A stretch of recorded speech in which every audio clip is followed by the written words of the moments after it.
to another episode of Catch That, where we dissect and analyze albums, artists, and eras of R&B music in an honest and thorough way. I am Naturally Elise, and that's my bro. JR. And we are the R&B representatives. And today we are welcoming a new guest, but somebody that we know his platform. Yeah. But I don't know why he ain't been on the show, but I digress. You're here now. And it is Rashad Ali from RnBSouleffect-Tv. Hey. Hey, what's up? What's up? I've been glad to have you. Yes. Yeah, if I didn't get a chance to be on here, I'm glad to get on here because, I don't have people ask me, how come, you're not on these certain platforms? I'm like, well, some people don't ask me, and I'll be like, let me go ahead and, hop on. And then, a lot of times some of our people, they be like, oh, well, some people feel intimidated and they don't want certain people on there. They feel like, well, they don't know much as me, or, well, they know too much and a lot of that. And I get it because it's an age gap. Because I'll be about, so I'm 40 years old. So, so I get it, but it's all good. This was the first time I wasn't nervous to ask somebody, because I normally am. I get nervous and Elise got to be like, will you stop? Like, just go ask them. It's a couple of interviews that people see that it took me a minute to ask, but this one I was like, oh no, I'm asking Rashad, when are you coming on? What song are you? I was like, this one was like, I sent you the info and I was like, pick your day. I was like, hey man, I'm open to the questions. Yeah. So before we get into our topic, how about you tell the folks a little bit or a lot about your platform and what you do? Okay. Yeah, RnBSouleffect-Tv, it basically represents, R&B for the past, present, and what we got going on currently. For me, I started this platform September 3rd, 2016. This has come from all my years of doing hip-hop and stuff. And I wanted to, create a platform, to bring back the memories of music, to celebrate artists that we all know and some people that never heard of. And pretty much, getting up my knowledge of history and stuff, because a lot of times, with black artists, they get blacklisted, they get railroaded, and there'd be times like, oh man, I ain't heard this song in a long time. And just pay homage to the greats, the artists, the producers, you name it and stuff. I done interviewed like After Seven, Kid Lattimore, Raheem Devon, the list goes on. What I do, I'm a DJ. I've been a DJ for like 22 years. I've been a podcast host, for like 5 years. But as far as a radio DJ, I did that for years and stuff. I used to work for different radio companies. But for me, I wanted to, create a platform. I feel like, artists can benefit off of that, what they accomplished, but also too, bring something to the culture. I feel like people will appreciate, especially coming from a brother, because no offense to other races that creates R&B, I just hate when they try to narrate our people to thinking that a black artist only good enough for a certain thing. It doesn't work like that. So, and I come from the era, in the 80s, I grew up on Video Soul, was the Video LP, you got Planet Groove, all these other shows. So everything you see on my IG page, Facebook page, it shows you who I am and stuff. So I come from that era. Yeah, I'm about to be like, I should have known. Yeah. It's gonna be so much fun. Yeah. So, J.R., yes. How do you tell the folks what we're going to talk about and a little bit why it's important? Okay, so today we will be discussing Tevin Campbell's I'm Ready. As you can see, Elise has the vinyl in the background, of course. The reason why this is very important to, I think, the R&B Reps, because we love Tevin Campbell so much.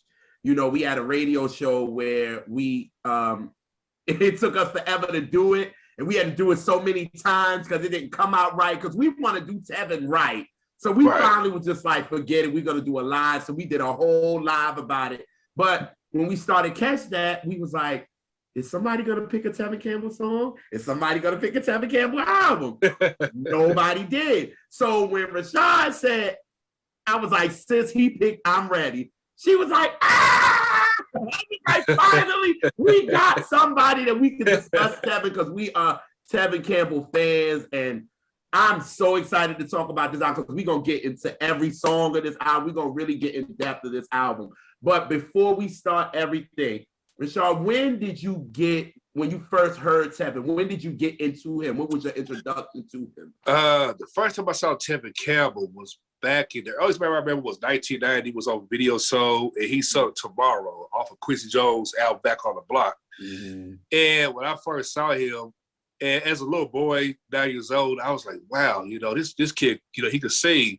But he gave me that Michael Jackson feel, you know, as a kid and stuff, and I became a fan instantly. And when that song was out, man, I mean, you could not go nowhere between 90 and 91 around that time. And they played Tomorrow on B96.5 here in Louisville.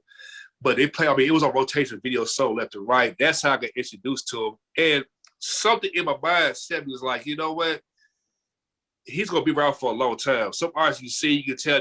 Some artists you can tell like they only gonna be here for a short period of time. It was just something about him. I don't know what it was, but you a little kid, you don't really think that way. But in my mind, as a 9-year-old, I felt it. Mm-hmm. Mm-hmm. I think when I got into Tevin, I think everybody got into it Tomorrow, and I actually saw when he performed it on Arsenio Hall. Yeah.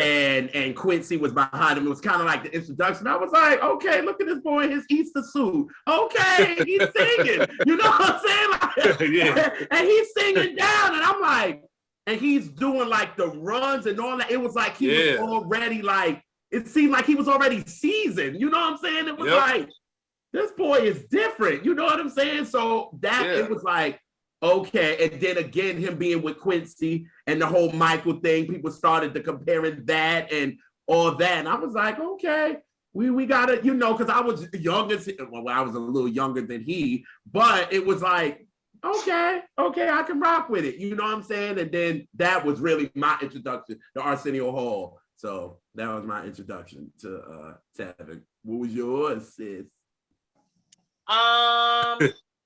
Tomorrow. Like Rashad said, it was all over the radio. They played the video a lot. It was so inescapable, and it was just such a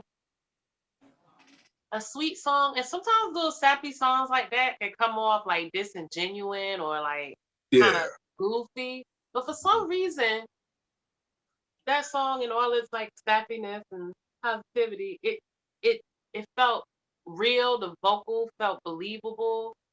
It was, even though Tevin was singing down, he still sounded like a kid. So it's still got that connection, even though he, you know, was perfect pitch, whatever. But he still had that kid in it, and so it was just very sweet to me in a not goofy way, like actually sweet.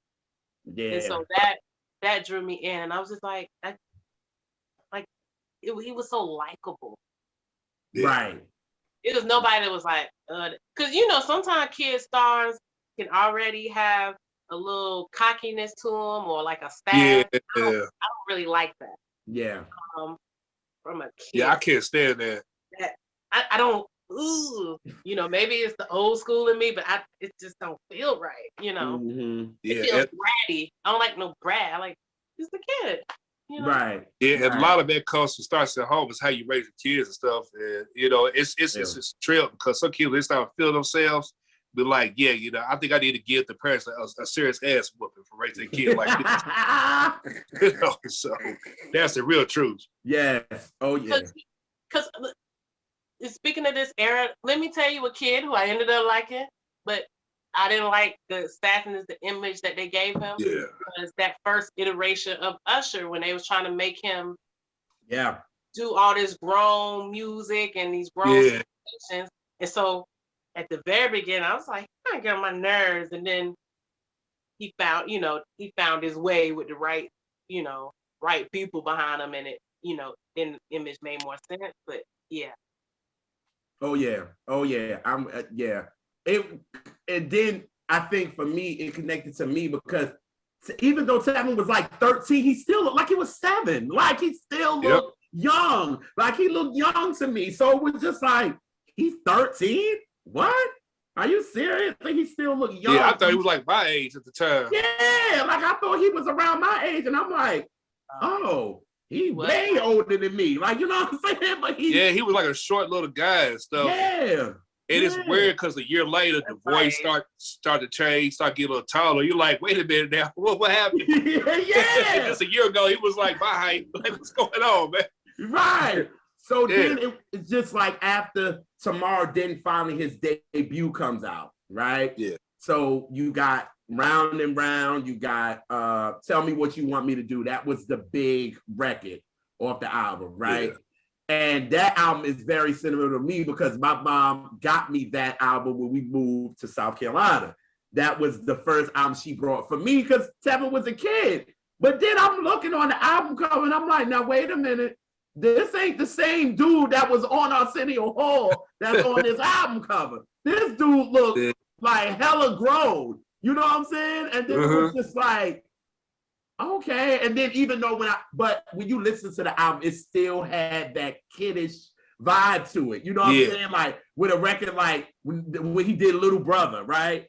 And he's being funny, and at the end, he was like, you can have some of my French fries. Like, it still had the little kitty vibe to it. You know what I'm saying? Like, it was still, because he's like 15 trying to talk to a girl that's like 18. And she looking at him like, boy, please. But it still had that kitty to it. Yeah. But I was like, this boy sick. Now, this was, when his debut came out, this was the album to me that I was like, oh yeah, this boy is gonna be around forever. Like he's not going nowhere. Yeah. Because I was like, ain't nobody singing the way he's singing like that. You know what I mean? And to have the players behind him, you got Quincy Jones behind you, you got Sahida Garrett, you got freaking Al B. Shore, you got, Kyle West, you got Northern Michael Warder, you got all these heads behind him. It was like this boy had to win. You know what I'm saying? Like, you know what I mean? And then to have a record like Alone With You, Jesus Christ, that will remain my favorite Tevin song.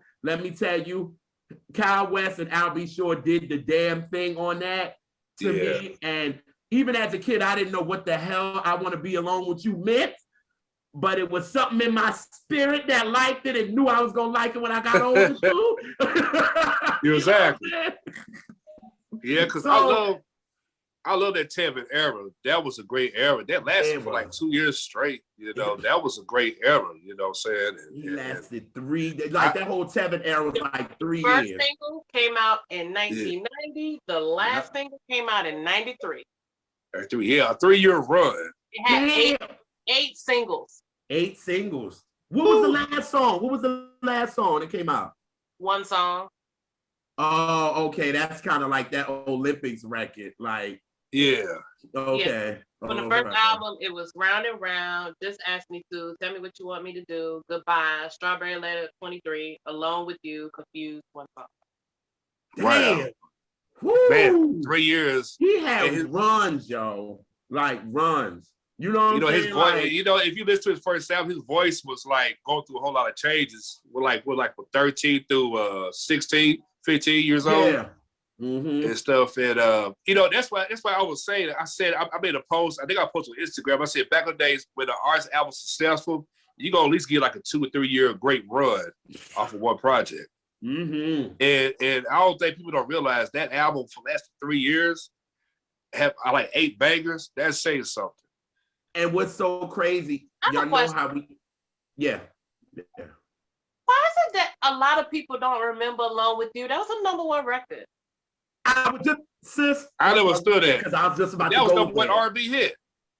And I was about to go there because everybody wants, because people don't know Alone With You because of what the narrative is, because it was number 90 on the pop charts. So people don't. It was 72. 72. Okay, my bad. 72, right? So it didn't get any crossover appeal. But with us, that motherfucker was a #1 record, and that was back then when records could be like low on the Hot 100, but god damn it, they were #1 records on our chart. So I don't understand how people don't rock with Alone With You, and it was a #1 record.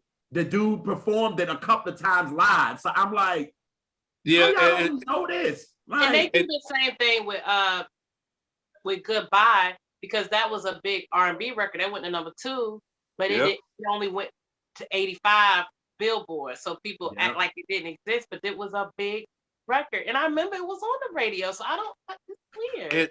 And you know what? You forget. And if you really think about it, because like the way everything is narrated, if Jim and Jam or Taylor Lewis was produced, that they would acknowledge it even further. But somebody that's a producer may not be like well known for the production side, they would kind of like belittle it. And to me, I think that's wrong, because there are some producers that go with some of these heavyweights, you know, that got a lot of #1 hits, and I never understood that. And to me, I don't think it's cool, because he had all those hits. So how can you not acknowledge what he done? And it's bad because Tevin's whole career is based off one freaking song, and that's sad. And we gonna get there. I never understood that one fucking song got all these hits. You know, that don't make no daggone sense. Like, how can you surpass half of his career? You think about one freaking song. Can we fucking talk? Why? And to think about, like, all the songs on his first album really were big R&B records. I think the only one that maybe was like top 40 was what? Strawberry 23 and that Confused. That went to 40. Yeah, like they wasn't, because I don't think those were the push, but you best believe Round and Round, Just Ask Me To, Tell Me What You Want, Alone With You, and those were big songs. So I'm like, how are y'all just forgetting about this Tevin era? That's what bothers me too. Like, everybody is ready to go to the next album. I'm like, if the Tevin album wasn't as big as it was, we wouldn't have gotten I'm Ready. You know what I'm saying? Like, exactly. That album still did what, 2 million at least, if I'm not mistaken. 2 million copies, yeah. 2 million. Come on, like, you know what I mean? And plus, he got Grammy nominated. He was nominated for a Soul Train award for, I think it was 10 What Supposed to Do and Goodbye. And I'm like, how can y'all surpass with that? And these were the times too that during then, these albums didn't peak at #1 on any one of them. This album, the Tevin album, never peaked the #1 on R&B, and it never peaked the #1 on pop 200, whatever.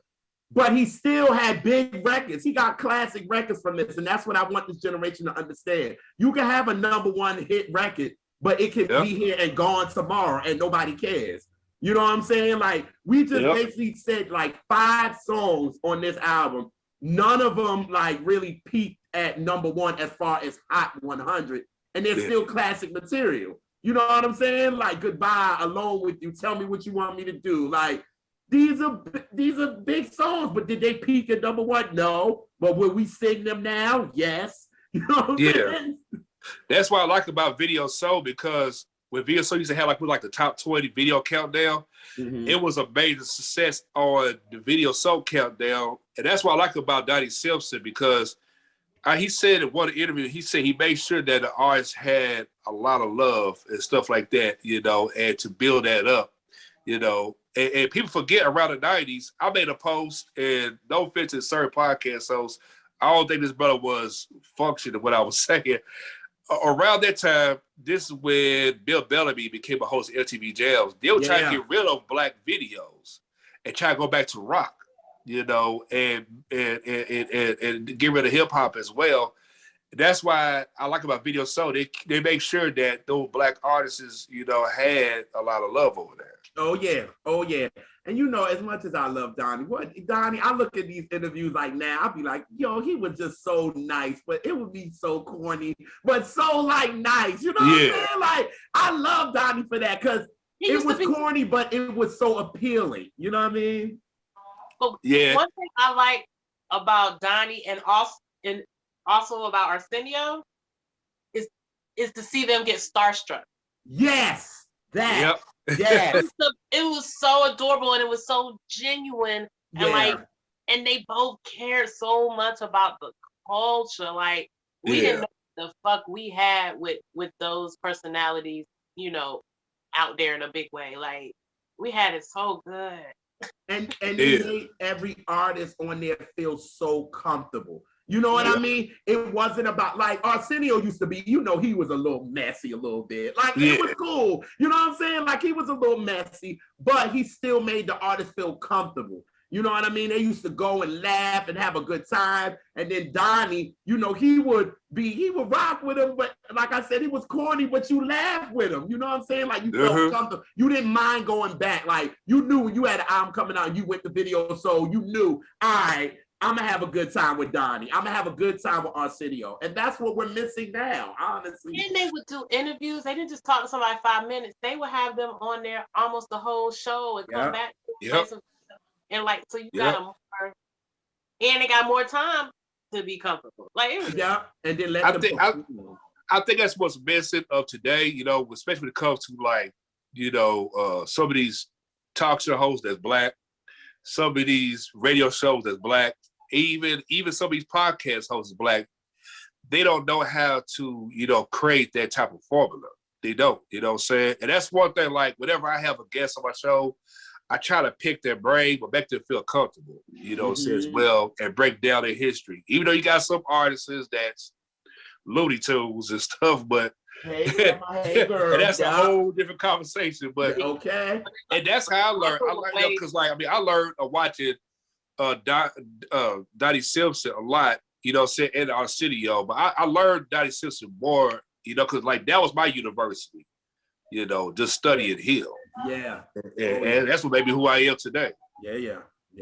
Oh yeah. It was just oh God, I missed that era so much. I did though. Like, I just missed it, that we could turn on and listen and watch Donnie and watch him and Sherry all day, and then watch Arsenio before they got Arsenio off for really crazy reasons. But anyway, you know, so it was just, that era was good. It was good journalism, as I should say. The journalism was real. They were for us. You know what I'm saying? I mean, you think of the magazine, you know, that era of magazines where it was quality, they were actual journalists, but it was also people they were also in the culture. They weren't just a Black journalist. There was a Black journalist that was in the thick of it. Right.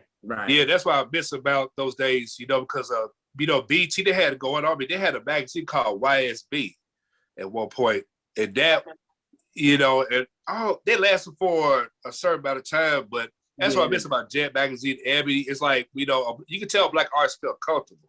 You know, especially when the article was written about them and everything. That was like a great, you know, time and stuff. I mean, Word Up magazines, Right On, was it The Beat and stuff? I mean, man, I mean, I could go on for days with that. And even back then, people still wanted the mess, but they also wanted to hear about the music too.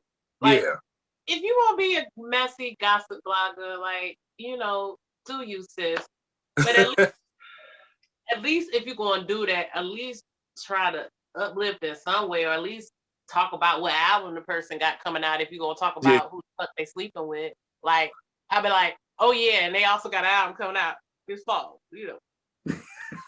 That's, oh my God, that's why I hate some of these YouTube blogs that come from our people, because I hate watching it. It's like they don't focus on the good. They rather focus on how many kids a person had back. Oh, they had a drinking problem. Oh, they was on crack. And then they don't even be telling the truth. They just gonna make up some stuff to get clicked. Because you see all those, I know exactly which kind of blogs you're talking about.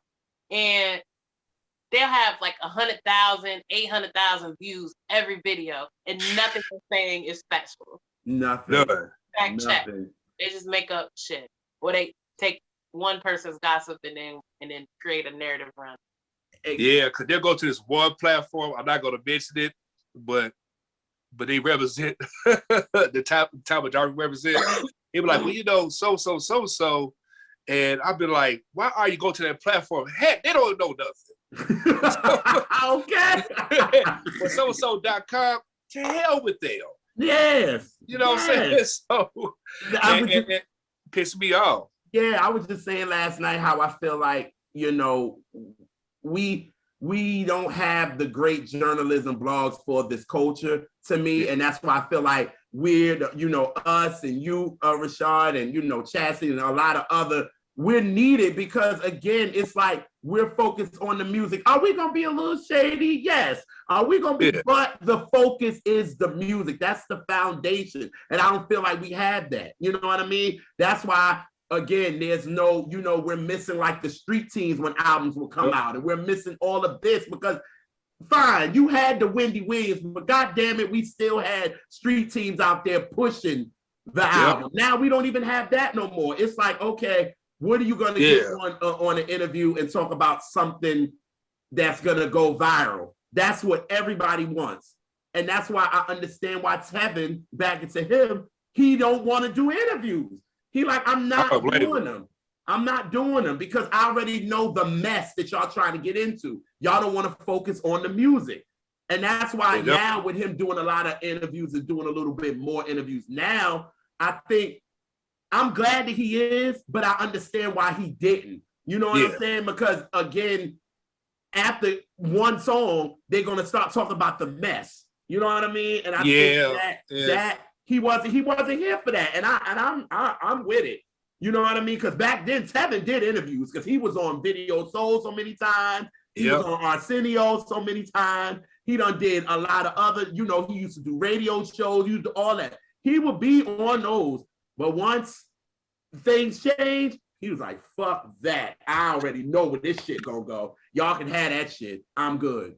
Because like Wendy Williams, she was the kickstarter to all this controversy, all this clickbait and stuff, this shock value, and that hurt it. It's bad because that whole wave, it got to a point where it was kind of like everybody started copying. Also, here comes TMZ, here comes all these other, platforms, and all the stuff. Okay, you gotta make your money, but for me as a black man, I can't picture myself put down any black male or any black woman. So I ready to embrace them. And put some light on them. I can't see myself talking about, so I heard that you and so messing around. So what's up with that? I'm saying? I couldn't do that. Because I'm not built like that. I'm not raised like that. And I couldn't even, go there. And I don't blame Tevin because my thing like this, the things that he went through, that's his business. That was a matter thing. Let's move on from that. Right. That's real true. So when y'all heard, seemed like the only song that people ever know from this guy, when y'all heard Can We Talk for the first time, because Elise just made it clear that Tevin had a 3-year run with this first album, basically. Yeah. So it wasn't like you missed him because he came out with one song in 93 in the beginning. And in the spring of 93, he comes out with Can We Talk? So it was like, did you really miss him? It was just like, so when y'all heard Can We Talk for the first time, Rashad, what did you think? Like, when I first heard it, I was like, okay, cool, you got another baby, Well, what I did notice was, I said, okay, I could tell, he got a little older. His voice is, it says changing. His appearance was changing because that's where like the afro was coming in, the bald heads was coming in. So the high time fade wasn't cool to sport that no more. When I first heard it, it was something like, he would say he was working on a new album and stuff. And I was so hung on the Tevin album. So it took me a long time to get used to the Already album, just being a fan per se. Yeah. When I heard it, I said, okay, you got another hit. Yeah. But I didn't go crazy over it. I knew it was a good song and video, but when I got the album back then, we still had cassettes and stuff. Yeah. And I met Tevin at an album release when they had an album release party here. Okay. And I said, because he signed an autograph on the first album, we got he got the second. And I said, man, I love all your songs and stuff like that. And I told him when I was 12 years old, I said, I love Don't Say Goodbye, Girl. And he looked at me, he said, wow, you're the first person, man, that told me that. He's all I hear is, can we talk, can we talk, can we talk? He said, thank you, by somebody. Yeah. He looked at security guard, he said, see, people, why can't people think like that? So, man. And man, I wish there was camera phones and all that back then. You know what I'm saying? We didn't have it, but yeah, I wasn't too like, oh, but I knew it was a great song. I was that way too. When I heard it, I was like, yeah, it's a hit. I was like, it sounds like a Babyface record. I was like, yeah, it you can sounds tell like Babyface is on it. I was like, oh, Tevin got another hit. He's back again. Okay, cool. You know what I mean? It wasn't like I was going up in arms about it. I was just like, okay, a great bridge. I was like, this is Babyface. You know what I mean? But that was y'all, because I went up for this song. Like, and then I'm a little older than y'all. Yeah. And so I was in a different, you know, when this came out, I was going into high school. So I was in the 9th grade. Okay. And so, you know, teenager, we went up for this song. And then I loved it because, like, the change is you hear it from his first line, you know, when you hear last night. And I was like, wait a minute, who is that? That was a little deep in there. What's that? Also, to let everybody know, if you don't know this, then you never watched the show. Like, Tevin Campbell, he was my first crush. My, you know, it was. Yeah, you know, he definitely. Sometimes, y'all. And I still am crazy, you know, about Tevin, his music, and you know, and I just always liked Tevin's personality. So it was just like, it was great. Yeah, because like when that video came out and stuff, and this like coming off a successful album, you know, Tevin. And you know, when they had to put something out, especially he'll beat on fire like the way he was. And just like, you know, JR said, you know, when that video came out, I knew that was gonna be a big hit, and Video Soul right away hurried up and threw that out faster than so many networks was doing. And you know, around that time, New Jack Swing, you know, was faded out. It was like R&B was trying to find another sound and stuff like that. I think it was trying to get back to, was it like the contemporary R&B and stuff, like how Alexander O'Neal and Luther and all them been known for and stuff. But yeah, it had that grown man feel to it. It was like something about this Tevin was different from the last one, you know? Yeah. Oh yeah. You knew, like I said, you knew with this, he's grown. Because like Elise said, the first line, last night, like it was like, oh, this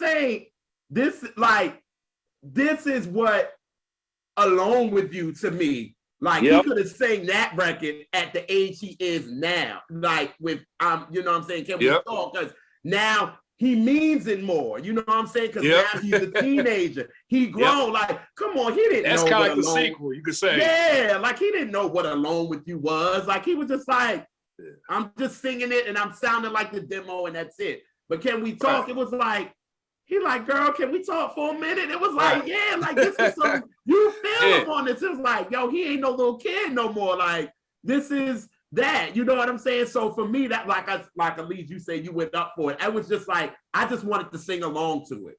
That was it. It wasn't like, oh my God, my boy is back. I was just like, okay, this is a nice little sing along. You know what I mean? That was me. But again, you're a teenager by then, so you're in a whole different. I'm still chewing Bubblicious gum, so like, I'm still there. You know what I'm saying? Like I'm still there. You like, nah. I'm getting hyped. And I want to. I'm glad you mentioned that when you mentioned Along With You, and I said there's a video on YouTube. He performed at Tonight Show. Yes, God. And Tevin took that song on a whole different level. Like no offense to the recordings of it, but just the live version. Man, I mean, I don't know. I thought I was seeing Whitney on stage. Oh yeah, we're gonna get there. Oh, we gonna get there. but get to Can We Talk? It was different because if you notice, like the last album, he was happy and joyful and stuff. With this, was kind of more like, all right, y'all, you know, I'm a chill, I'm cool. You know what I'm saying? Yeah, I'm mellow. Like, I'm mellow. I mean, the dude is what? When this album came out, he was 17. So.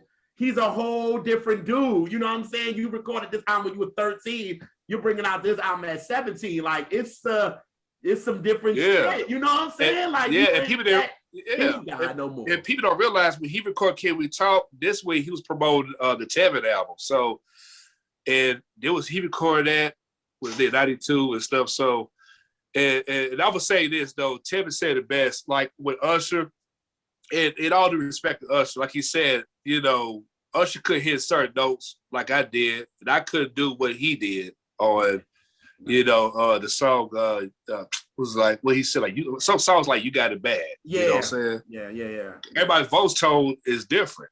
Yeah. Oh yeah, this song was meant for him to sing. That's just what it is. You know what I'm saying? Babyface knew this song goes to him. Because I think Tony said she even heard Can We Talk first.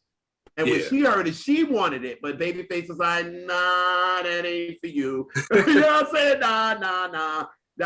This goes to him. This goes to Tevin. And he owned the joint. You know what I'm saying? So then knowing that this is a big record, and now Tevin is into this album rotation now. That's a new album we coming out with. Yeah. So before we get into every track, when you first heard the album incomplete, what did you think? When I first heard the Already album, I said, man, once again, you know, got another bank, got another classic. Mm-hmm. One thing I can tell was I said, okay, it's not New Jack Swing, it's more kind of like here's a guy that came from a young man to get ready to be a grown man down the road, you know what I'm saying? Singing songs like he's 25 or 30 years old and stuff. And with the song, it took me a long time to really gravitate to it. I was young, but I was like, what is he talking about? And I didn't realize Tevin got uncomfortable singing that song, which I don't think you're a kid. Some stuff kind of scares you and stuff. But when I heard it, I said, wow, it's like something kind of like, it made me erase the Tevin album. I got to this album. Yeah. And I said, we got a masterpiece. Yeah. That's what I do. I say, you know, he done made his mark again. Yeah. That's what I felt too. It was nothing new from the first one to this one. I was like, you just feel the feel of it, you know what I'm saying? And I noticed something too, because the way the styles changed back then, you know, RnBSouleffect was about the suit, ties, the high top fade, where when 93, 94 came, it was about like dark colors, you know, baggy jeans and stuff like that, you know, and it was like a different feel, you know what I'm saying? It was like Tevin was going to this maturity level and stuff, and since then, you know, he was ahead of his time. You know, to be 70 years old, that's saying something.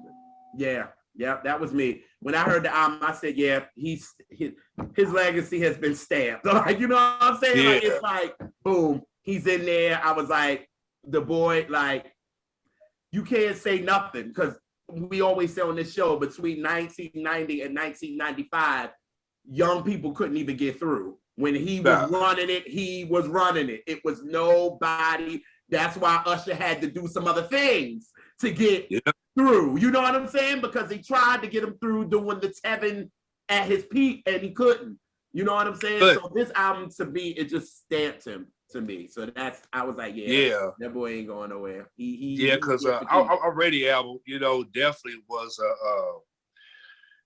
you know, it's crazy though, too. You know, because like people always call it sophomore jinx, and he proved that he's more than what people could put him in a glass. Like, I know we from the Quincy Jones and the Prince, but I'm more than that and stuff. And people don't realize when you 13 years old, your voice morphs and it goes a different direction. And for him, you know, he found his voice, because Tevin said when he did the first album, he said he was going through it, puberty and everything and stuff. And then he said around 92, he said that's when his voice finally got to where How the Already was at a year later. Oh boy. He brought the shit too. You know what I'm saying? Oh God. And you know, it is like I love the videos, but when it comes to live performances on Can We Talk and all those other songs, woo! Stratosphere. Yeah. You know right, so let's get into these tracks here. Okay. Right. So we already talked about Can We Talk, Don't say I was goodbye, confused. girl. I thought you were starting on the album because you talked about Can We Talk? That's the first time. So I was so Oh, confused. true with shit. that. What? Damn. You right. You Like, right. right. You right like shit. You right. like, I whatever. forgot You Can We so Talk is Okay. the first confused, single. I You know, forgot like, Can We Talk is the first track. You right. My bad. you know what? It's kind of funny you mentioned that though, because if you look at the first album, you know, he's looking up, you know what I'm saying? And you know, Welcome to the World. The second album, he had more like, hey, look at me now. Damn, I never really noticed. Because, you know, if you look at it, it's kind of like, you know, I'm glad you like it this, but I'm going to give you something deeper in this. So, like with this album cover, it was like, well, this kitty stuff, it ain't cool no more. I'm going to show you this stuff I've been feeling for a while. And that's Oh true. my When you get to a God. certain age, your mind is a brain development. It's like, when you 12, your brain is different when you're 17. You don't think 12 no more. You think you're like, man, I'm about to be adult, I'm about to do these things. And nobody can tell me nothing. But it was like a complete shift, you know, and stuff. And you could tell what direction he was going in and stuff. And that album cover explains it. So, like the album cover right there, you know, where you at, Mel, and that right there says it all.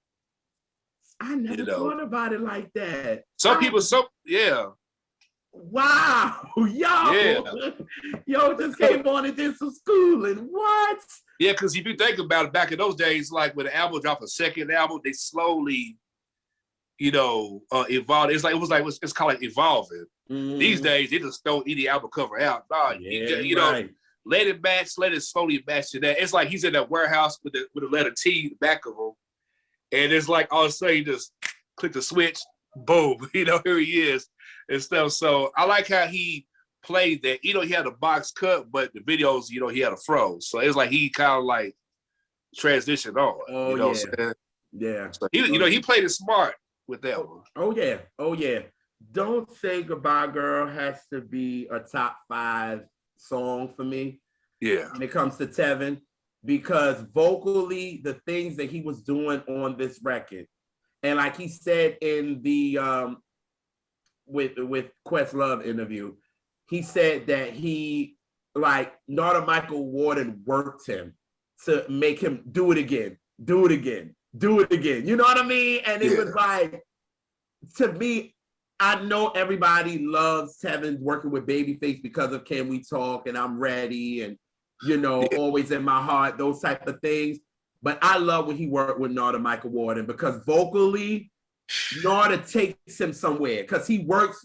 I mean, he don't work with Aretha. He don't work with Hello Whitney since that's his girl. You know what I'm saying? Yep. And Tevin clearly was inspired by her. And on a lot of the, and I think Narda Michael Warden knew that. So he knew, you know what I'm saying? So Don't Say Goodbye, Girl. He's sitting there like them notes that Tevin is holding. It's like, man, like how many times did Narda Michael Warden make him do that? Like, and when he confirmed, it was like, yeah, he worked me on this record. And you can tell, and it's a great vocal. That's what I love about it. It's such a great vocal. Go ahead. So I really want to talk about this song because this is my favorite song on the album. Yeah, because he hit high on those notes and stuff, and you can feel the whole emotion in that record. You know what I'm saying? Because when you listen to the song, it makes you feel like, damn, like, did I break over somebody or something? It just makes you feel it because, you know, dealing with, you know, Michael was like going to boot camp. You know, this is how it was with Whitney and Aretha and all them. You know, he want to bring the best out of you. And it pissed me off that Warner Brothers didn't push that record enough. Even though it was successful on video, so it was #1 video. Yeah. Before the charts, it was mostly just disappointed and stuff. Yeah. And it's sad that here it is, was 29 years later, the generation of now, they post a video like, man, this song should have did something, this and that. It is sad how some songs, they don't resonate till down the road. But when I like that video, I like the song, because it had that growing feel. Like, no offense to the other videos that was on that, I mean, that was out for the album, but I felt like he was at his best on that one. Yeah. And you could tell the video, Tevin felt relaxed when he was singing that. song and stuff like that. And man, you know, shouts to Michael Ronaldo, man. I mean, you know, he brought the best out of Tevin. Yeah, That song that should be Grammy nominated or something. You know, and it is bad because if you ask anybody about that song, they'll focus on the main song. They'd be like, "Oh, when you put that song out?" You're like, "What the fuck, man?" So it's bad, man. You know, but that'd be the main song I'll play on Spotify. Don't Say Goodbye, Girl. And then, like you said, that's in my top 5 by Tevin. Yeah. My favorite part of that song is the verse like, "Maybe my crime is care about you." Oh yeah. By my side. Maybe you need some space around you. This is my part. Some room to fly. Woo! That's my part. Like, and then just the pre-chorus on that song and the bridge and like everything is right about that song. And like you said, Rashad, like he's like very relaxed singing it. Like he ain't necessarily running all over the place through the whole song. Like he's just like kind of like, and that's why I like that verse. Maybe my crime, like the way he sang that, just like, you know, yeah. He put his whole foot in that record. And I was like, man, for your life at the end of that song. Yes, he did, holding them notes at the end with them ad-libs. Yeah, because I saw an interview. He said he demanded for that song to be released and stuff. And I think it was around the time, what was it, when Janet was on her last leg of the Janet tour. He was like, "Look, I'm not gonna sit here and just, you know, focus on us. So we gotta put this song out." And his people's agreed, said, "Yo, put this out." So you know what it is too. I think once these Babyface songs hit so hard, that was the focus. I think the label was pushing more of them Babyface singles rather than Narda Michael Waters, because I think Narda got a lot of that on the first album as far as Tell Me What You Want Me to Do. That was the big song on that album as far as the crossover thing. You know what I mean? So when you got to now, you got to think this is 93. Who's hot right now? Babyface. Babyface is on fire. You know what I'm saying? Because End of the Road, Tony, all of these people are out. So you put that, and then you got, you know, all these singles of, you know, this album that's focused on Babyface. Then you go to Don't Say Goodbye, Girl, which you could tell is completely different from the production that Babyface does. And everybody is kind of like, the label like, okay, we'll throw it out there, but we ain't gonna put too much behind it. We just gonna let it do. We gonna give him a video, him just standing around, just singing. It's just him. And we're not just gonna do a lot to it, which they fucked up, because this is a great ass song and they should have put mad money behind it and it would have been cool. And Tevin did the backgrounds on that song too. His own background, you see? Oh, yep. And you could just feel it, you know what I'm saying? And you know, I like the part he said, "My love will lift you higher." And oh my God, you know what I'm saying? And you can see him talk, you see him do his the hooks and stuff, talking through the song. And we say, like, we made the grass go greener. I mean, you know, it just hit different. I thought Elise was gonna say my part where he just, "You don't mean the world to me." Like, I love that song. Yo, oh boy, he tore that song up. I was in my car yesterday playing that joint, and I had the windows down, and that part came up, and I just did it. And I looked to my right, and I had this like lady. She had a window down, and she just started laughing. She was like, "I like that song too." I was like, "Is it good?" Like, you know what I'm saying? So, oh man, because I love that part, yo. Oh my God. Because Tevin said he recorded. He said like kind of like the middle towards like the end, whatever. He said one of the staff ladies had to walk out the studio because it got to her. He said, "No offense to the Babyface's songs, but I felt something in my spirit, you know." And she's like, "I never felt like it with no other singer and stuff." And I can just imagine in that room when he was recording that. Yeah. I couldn't be in there that long. Like, let me go outside and breathe for a second. Right. That's the real truth. Oh God. Oh man, yeah, that's a true gem by Tevin. You know, like of all the songs, if I had to put up against his other song, yeah, you know, it's like tell what you want to do, don't say goodbye, girl. Yeah, or like neck to neck and stuff. It's that Northern Michael Ward. That's what that was. You know what I'm saying? That's what that brother don't never get his props. No, at all. No, I never understood that. No, you know, there's a conspiracy, but I guess because back in those days, you know, the Billboard chart, you see Babyface name listed of songs he wrote, along with Jimmy Jerry St. Louis, and there was like no space for any other producers and stuff. So yeah. Oh yeah, it was crazy. Yeah. So then Tevin got interludes. This is you know, the next one was an interlude, and then we go into the Halls of Desire. I'm not the biggest fan of the record. Like, this is one I wish Prince would have kept for himself to be. Yeah. I wish he would have kept this record to himself. I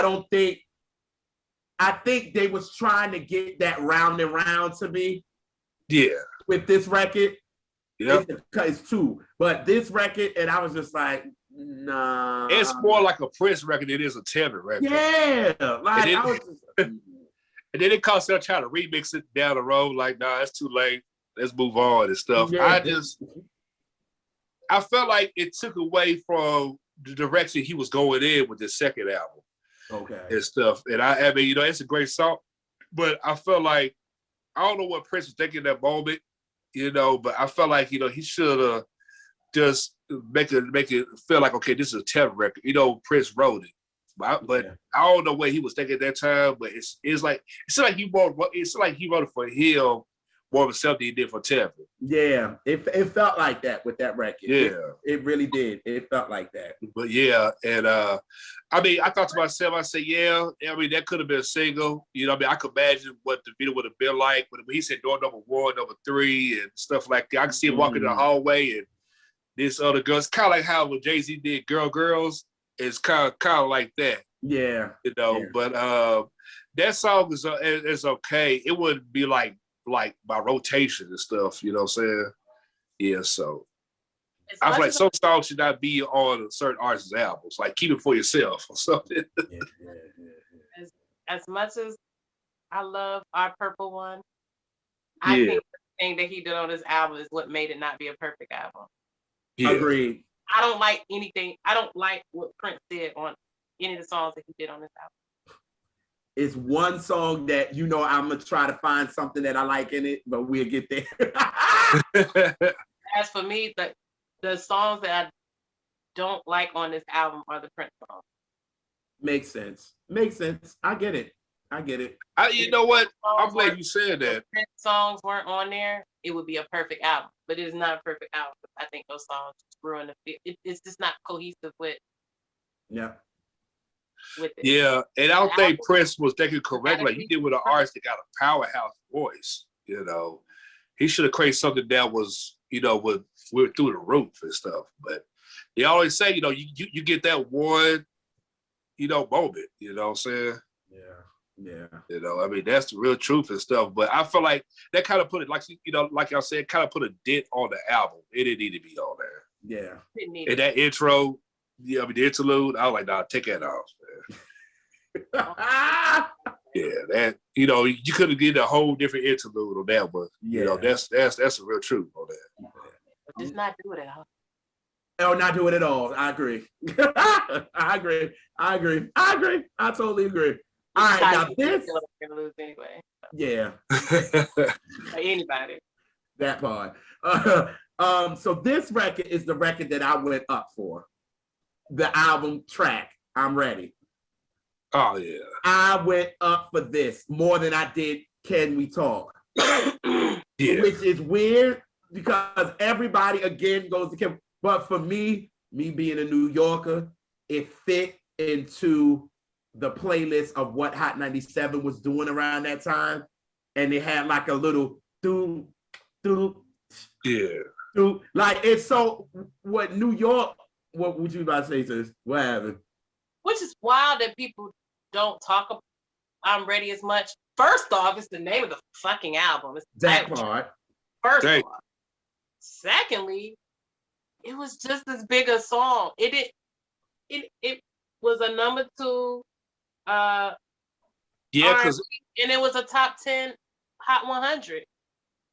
Yep. Yeah, exactly. Song. So what? That song was unavoidable. You know, that was the Tevin. Can We Talk didn't get on my nerves, but after a while, I'm ready because I felt like they played that so much. And you know how you write, sis? Because Tevin in his interview said, as much as y'all like Can We Talk, he said, I'm Ready. The song really drove the album, to be honest. He said that's what took the album completely over. He said, yeah, Can We Talk was good, but he said, I'm Ready, that song. He said they played it everywhere. You couldn't avoid it. It was like, this was it. This is my album title. This is the song, and we're pushing this. And that's why he said, great, y'all love Can We Talk, but I'm Ready was the one that really pushed this album to the classic and the sales that it is. Yep. You know what I'm saying? Because he was like, this song was everywhere. And maybe that's why I like I'm Ready more than Can We Talk, because I heard it more. Because Can We Talk, during that time, they played it, don't get me wrong, and he will perform it, but I'm Ready was played on everything. Like, everything. Oh my God. You heard it. That was like, that it was stations, black, like everything. Everywhere. And Yeah. You could not go nowhere in 94 and hear already. Yeah. You know, I mean, that was, like you said, that was like everywhere and stuff. Mhm. And also played I'm Ready on white radio. Yes. Yep. Sure did. They weren't playing Can We Talk on white radio to me. I wasn't hearing it like that I often. listen to everything because we have a little pop station in Durham called G105, and that's where they play. You know, that's the top 40 station. Okay. Yeah, because they played that already on was it WDJX in Louisville. They played that a lot and stuff. But yeah, because that's a hot record. Because I think what kept from going #1 was when R. Kelly put out Bump and Grind. Yeah, and that song went #1 for a long period of time. That kept that song from going #1. And to me, saying already was a monster. I just think that the bad part about it, half these artists, half of the population of people, they keep going to Can We Talk, Can We Talk. I'm like, can we get over it? I mean, please. Can we talk about something else? Like let that shit go. You know what I'm saying? We could talk about Can We Talk. It's not like saying don't talk about it, but it's like you just ignoring the rest of someone's greatness. And if you really are about the business of learning about the culture and or reminiscing about the culture, you have to be open to talk about other things, not just the main thing. Yes, you know about that. Everybody knows about it.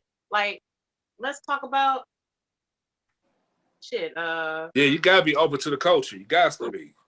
It's like, don't turn up your head when I want to talk about what do I say or something like that. You know what I'm saying? Like, right. Why don't you take it in and learn and not be like, well, I don't know that song. How about, oh, I don't know that song. Tell me more or whatever. Like I'm like me as a fan of, when it comes to certain artists, I don't focus on that one song forever. I want to hear the whole album, about the artist. Yeah. And the problem with, with mainstream, they manipulate a black fan to be like, okay, well, this artist only good for 1 or 2 songs, so like forget about the rest. Yeah. I'm like, you mean tell me that this artist went platinum multiple times, they got 6, 7 #1 R&B hits, but you focus on one song? That's what I hate about, the mainstream, with like they put Tevin, to be like a one-hit wonder. I'm like, we need to get that song the fuck out of here, but like, Tevin got #1 hits. I mean, it was like Tomorrow's #1 hit.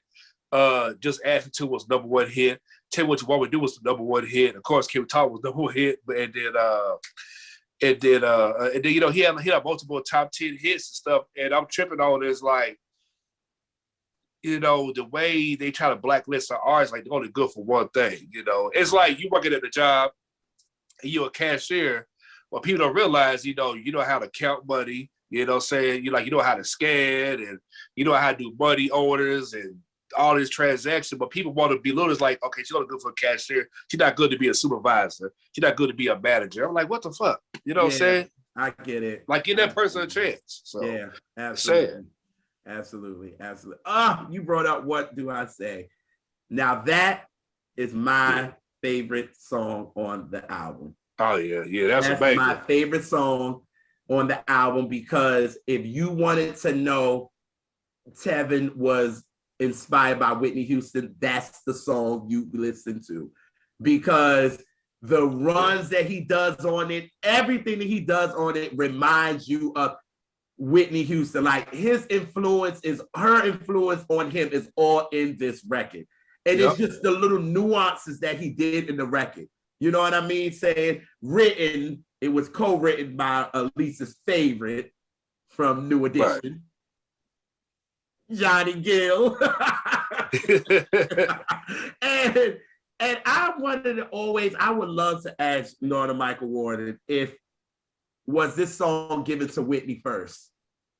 I will always want to know, because I could see her doing this record, especially the way Tevin sung it. Absolutely. Yeah. Like I want to. It seems like a Whitney type of record. It does. Yeah, like I want to know if she got it. Like she heard it, probably was like, nah, I like it, but nah. And then he gave it to Tevin, and Tevin was like, oh yeah. And then I always say he got his Whitney on this record. Like for real. Like his influence shined through. And when it's, shuffles, when I'm listening to my music and it comes on, and it just comes on with those keys and this, and then Tevin just comes in with just that, like doing all that shit. I'll be like, oh, my song about to go in right now. You know what I'm saying? And then just the nuances. Like I love What Do I Say? I love it so much. And I wonder maybe if Johnny might have did the demo. Clearly it would have been different, because Johnny don't have the Whitney type of stuff. So I would have know what the demo sound like before Tevin got it. That's crazy, because you mentioned that, because you know what, I didn't really pay attention to when people call Tevin the female Whitney.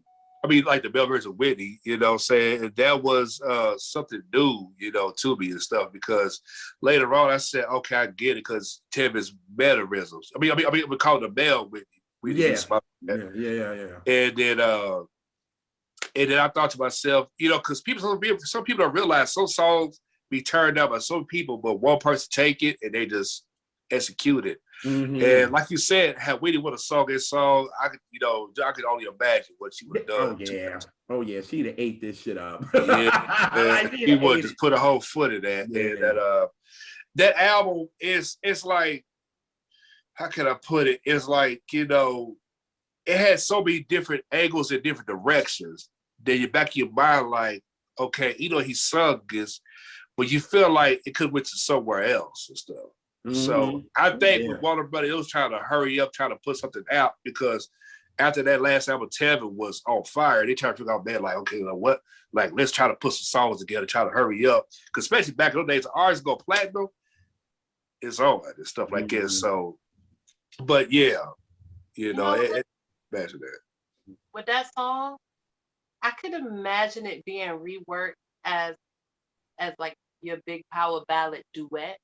I think that could have been with a very popular singer. Yeah, that's a good question. Who do you think could have did it? I don't know, but somebody with of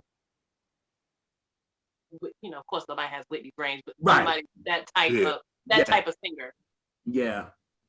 Ooh, I could see that as a duet. In a big power duet. Yes. There was one lady, she's very underrated, but she passed away back in 2005. She did a song for the Baby Is Kids soundtrack. Her name was Renee Diggs.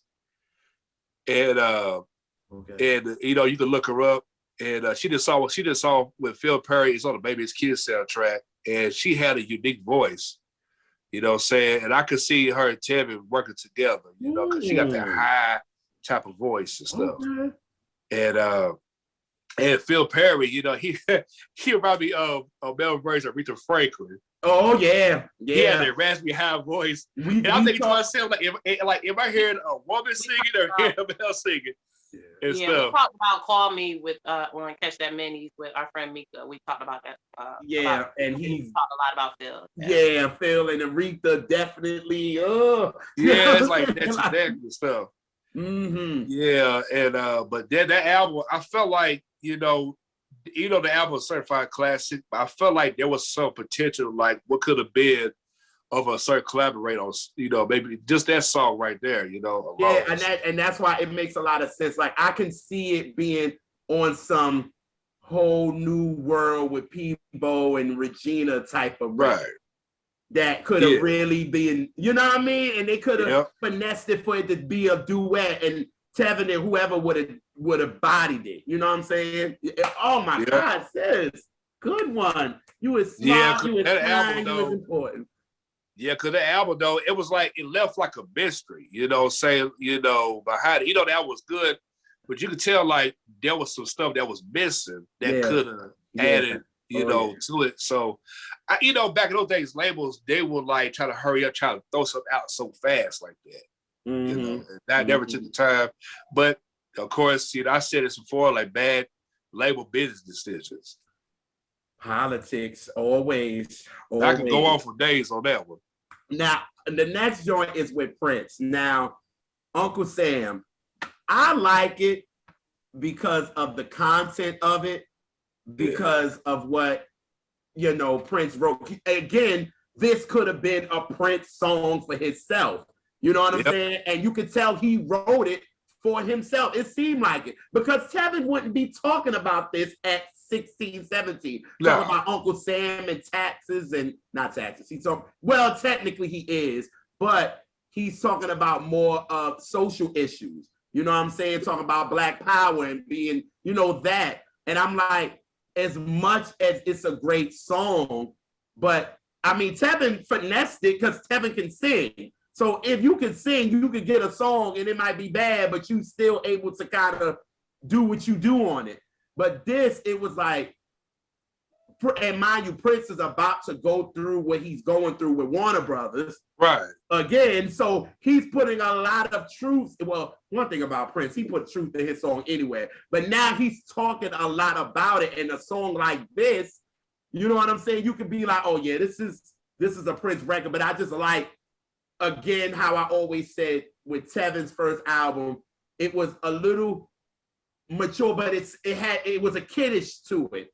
And when you listen to Uncle Sam and he's doing the little rap on it, it's very kiddish. You know what I'm saying? You still getting that kiddish that we love from Tevin. Because Tevin, or he said, they hated for me to grow up.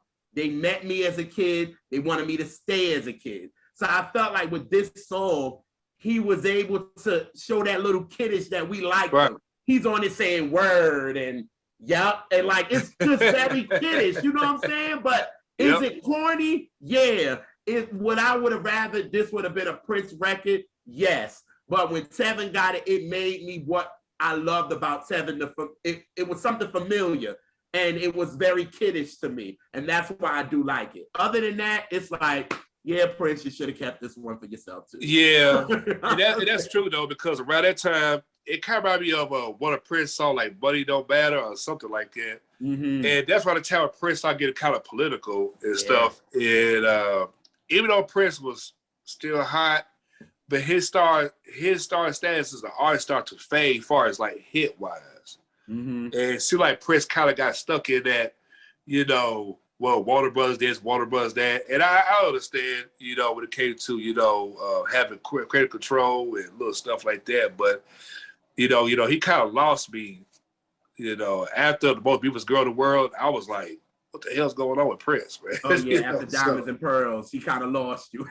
Yeah, he lost me after that, you know what I'm saying? And that's bad and stuff. Yeah, I mean, that song was dope. It did give me kind of like a pre-Tevin type of vibe. As far as the album wise. Yeah, and that's what I you go from very carefully sung, tender song to that. What was who sat in the room and said that was okay? Exactly. At least if you wanted it on the album, at least put it somewhere else. Not after What Do I Say?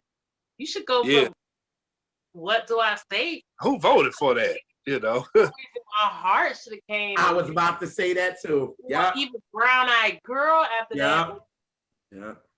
Yeah, because Tevin said there was like 32 songs that was actually recorded for the album. Because he said he recorded it in February '92, in between do the promo tour for the Tevin album. And he said he has songs with Jim St. Louis that didn't make it, and then other people and stuff. Yeah, and back in those days when an album was completed, they had the Yes Men and Yes Women. It'd be like, you like this song? Raise your hand.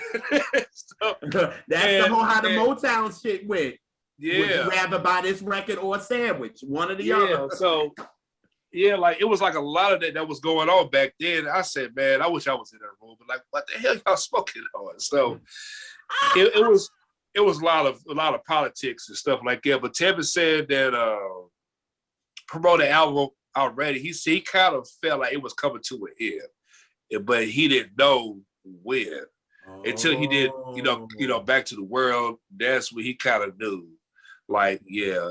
And when they told him, what was it? Something like, well, we don't need you no more, and stuff like that. And that kind of like pulled the trigger. And you can tell now, like the way we breaking it down now, like at least saying like these Prince songs just don't fit. Like, you know what I'm saying? Like they don't fit. You know what I mean? Tevin said it himself. It didn't fit right for the album. Yeah, because it's like you got songs like the Naughty Michael Warden and the Babyface songs fit. You know what I'm saying? And I think they wanted to grab Prince because he was a part of the first album. But shit, fuck it. Go get Al B. Sure again. Like, you know what I'm saying? Like, go do that. Why Al B. Sure ain't on here? Girl, I was going to ask that question. I don't know. What was the politics that made that happen? Because it needed to be. He needed Al B. Sure and Kyle West needed to be on this. I'm sorry. Instead of those it is weird. What the Prince songs are, those should have been Al B. Sure, Kyle West songs. I agree. Yeah. Totally. And, I could bet a song being tweaked from that first album of what you knew him for, mixed in with the Babyface and the Narada stuff, just to give it a little shake it up a bit. Yeah, boy, kind of like a balance and stuff. And I you know what? It's like these music executives, like they mess a lot of stuff up, for people, and be like, no, we don't like this person. And it's bad because some of these songs be put on the shelf and never see the light of day. Yeah. I never, understood that because everybody's so hung over Babyface. None of, towards him, but like if you're gonna get a powerhouse like Babyface with Debit, get the same producers that put Tevin on the map. Put them on the second album and stuff. That part. It's always that direction. And like Tevin said, he said I did what they was becoming like the new Jimmy Jam, Terry Lewis, the LA baby faces and stuff. And because, it's bad because, like Tevin said, when you a kid, you don't have that control of what you want on the album. There's a problem. And that's one of the reasons why I was explaining to people, when the artists that we grew up on and stuff, that's why they are independent. They can have whoever they want on the album. It ain't about, well, I don't know about this person, but you're good for this person. That's like someone hook you up on a blind date. You think you with Mariah Carey, you get Mariah Scary. Like, what the hell? Man, I don't want this woman, saying? I'm like, come on now. Like, you don't know my taste. This bad. That's true. It's like it. That's true. That's why you see, and then it's like this next one, the Paris numbers. Let's just call it Paris numbers. How about that? The Paris numbers. They could have kept this record. They really could have kept this record. I'm just not a fan of it. I'm just not here for it. I'm sorry. Like you said, Elise, I love Prince, but it was like this showed a little bit of his flaws. You know what I mean? Because not every artist have good shit all the time. You never gonna get all the, and this it was like, okay, yeah, Prince, Right. this is showing your flaws. Like, you're not perfect. Everybody's not perfect. And on this album, the Prince songs was not perfect because this Paris, whatever, he should have gave that the time. That should have been a time record. Like, let them have it. Let, you know what I'm saying, Jelly Bean it should have been that for record. them. Yeah. No, I was like, I didn't care too much for that because it's weird. We listen to the album, it's like start off hot, you get into it, and it's like towards the end, it just like, what was this? You know what I'm saying? It's like watching a movie.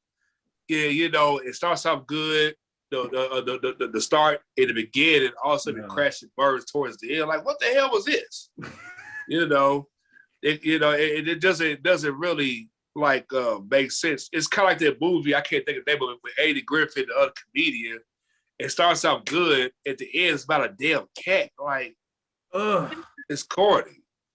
You know what I'm saying? So to me, that's why I say the album, the album was dope. I felt like it left out, it was like a mystery behind it. Like, because like when you going towards the second album, you want that to outdo the first one. Yeah. And that's why I like, artists like Janet Jackson, she made sure that she kept Junior Taylor on just about every project she done. Yeah, that's right. Keep that thing going. Because if it ain't broke, why try to fix it? That part. And that's why I feel like with that. And I was just like, yo, you just, it was like, Prince, I know you really, technically, because Prince only had one song on the damn first album, which was Round and Round, that was a part of Graffiti Bridge.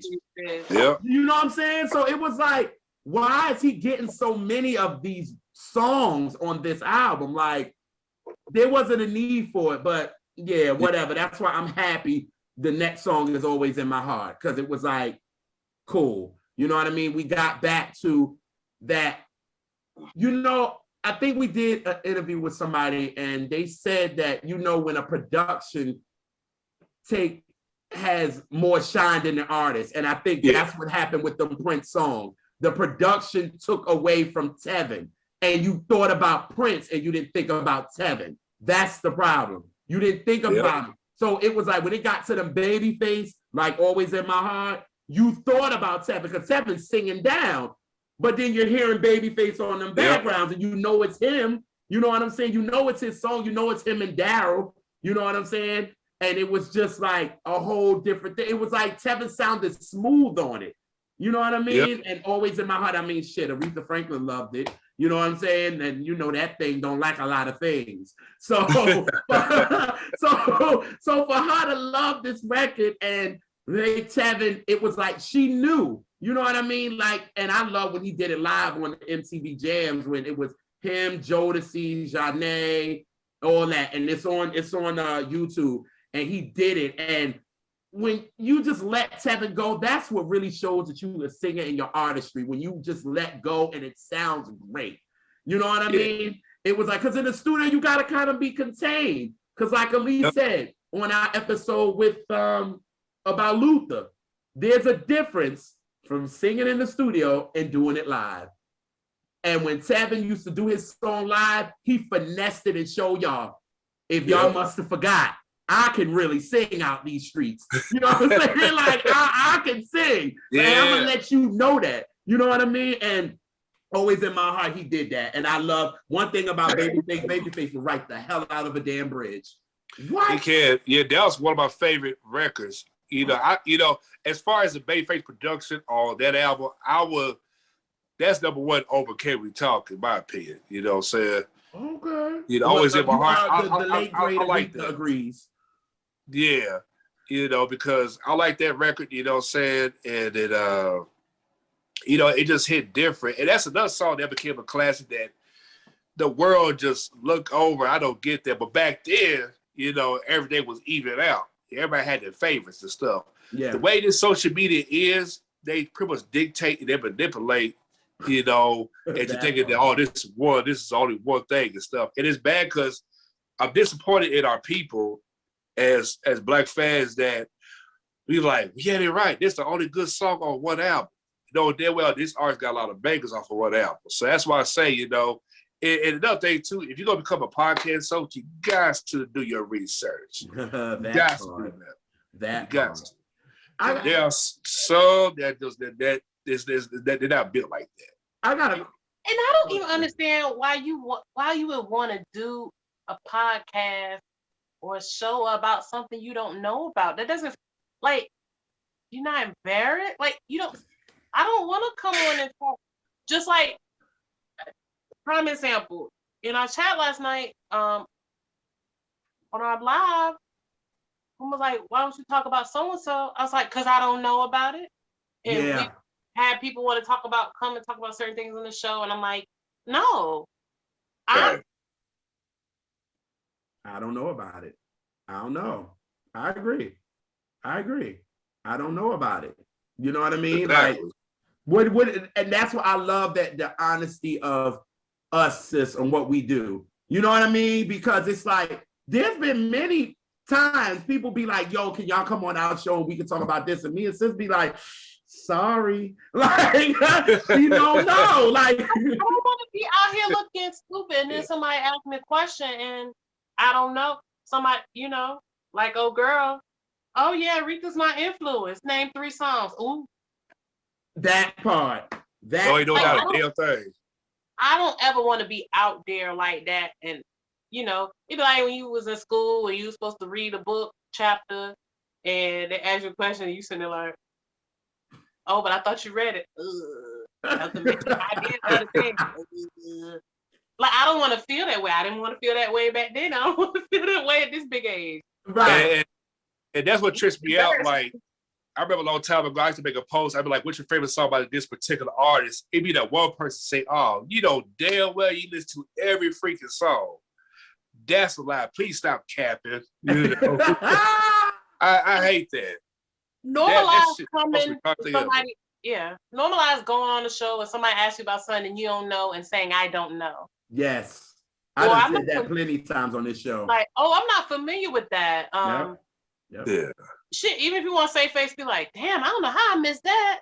Like, anything, like, right. What you say? Don't be out here capping. Yes. Yeah, that's the new. Yeah, the word capping. Yeah. Right. It's all the same. And that's the thing too, though, because for me, like I break down a lot of levels, to my knowledge. You know what I'm saying? Yeah. And I hate talking to a particular new school podcast host that only knows what they see. It's like 10% or 15%. And like it's one particular podcast, so they gonna mention no names and stuff, and we done talked about behind the scenes. And I was like, why you need to go on Google and research it? I mean that's let me look real quick. Why did you look for it? That's stupid. That's like we at the mall. I'm showing these t-shirts. We're like, really? That's the one? Well, let me go around and look at the sections. Why? So that's why I say some people ain't built like that. So that's like a person calling himself an R&B singer. How can you be a singer you sound tone deaf? That everybody's built like that. Ooh. You know what I'm saying? So we, this internet, people think it's easy. It's not easy. Like if you're gonna step in this game, you got to know your homework. That's true. I got a question for y'all. All right. So when it comes to Always in My Heart, right? Y'all know this was by Daryl and Babyface. Do y'all realize the difference between the production of L.A. Reid and Babyface and Daryl and Babyface? Yeah. You know what? It's funny you mentioned that. It's like when Daryl's involved, it goes a different angle. Mm-hmm. And with L.A. Babyface it's like okay, you get it. Babyface sound. With Daryl, it's like he puts that oomph in it. You know what I'm saying?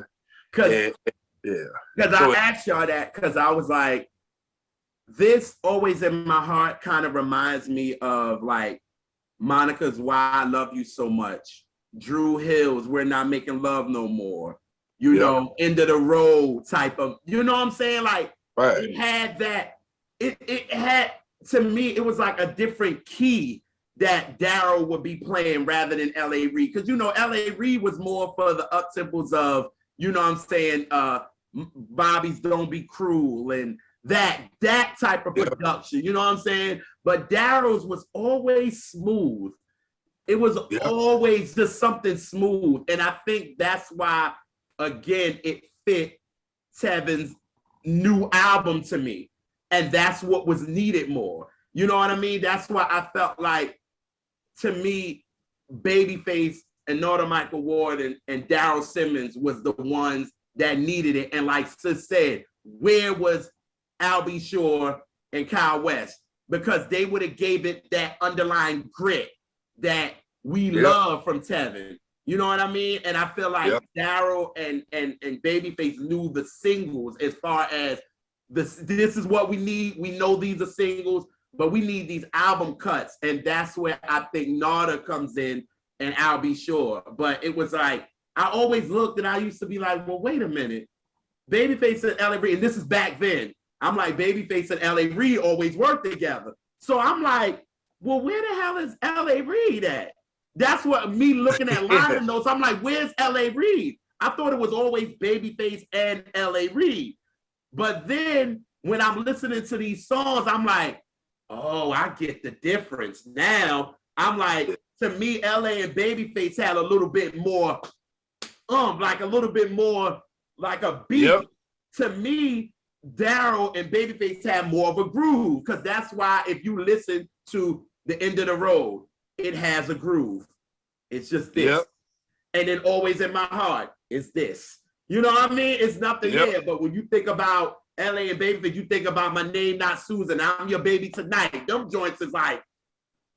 So yeah, I always wanted to ask that, because I always, for me, I'm just a line of no guy. So I'm looking like, well, where the hell is L.A. Reid? Ain't Babyface him cool? Like, you know what I'm saying? Right. And that's the thing too, though, because like, I remember when Tevin said that there was a falling out between Face and L.A. Reid. Yeah. Because, you know, after a while, it went from a dynamic duo and that's just strictly Babyface and stuff like that. And it's like L.A. kind of slowly stopped producing songs with other people and stuff. And I started peeping that out, you know, down the road.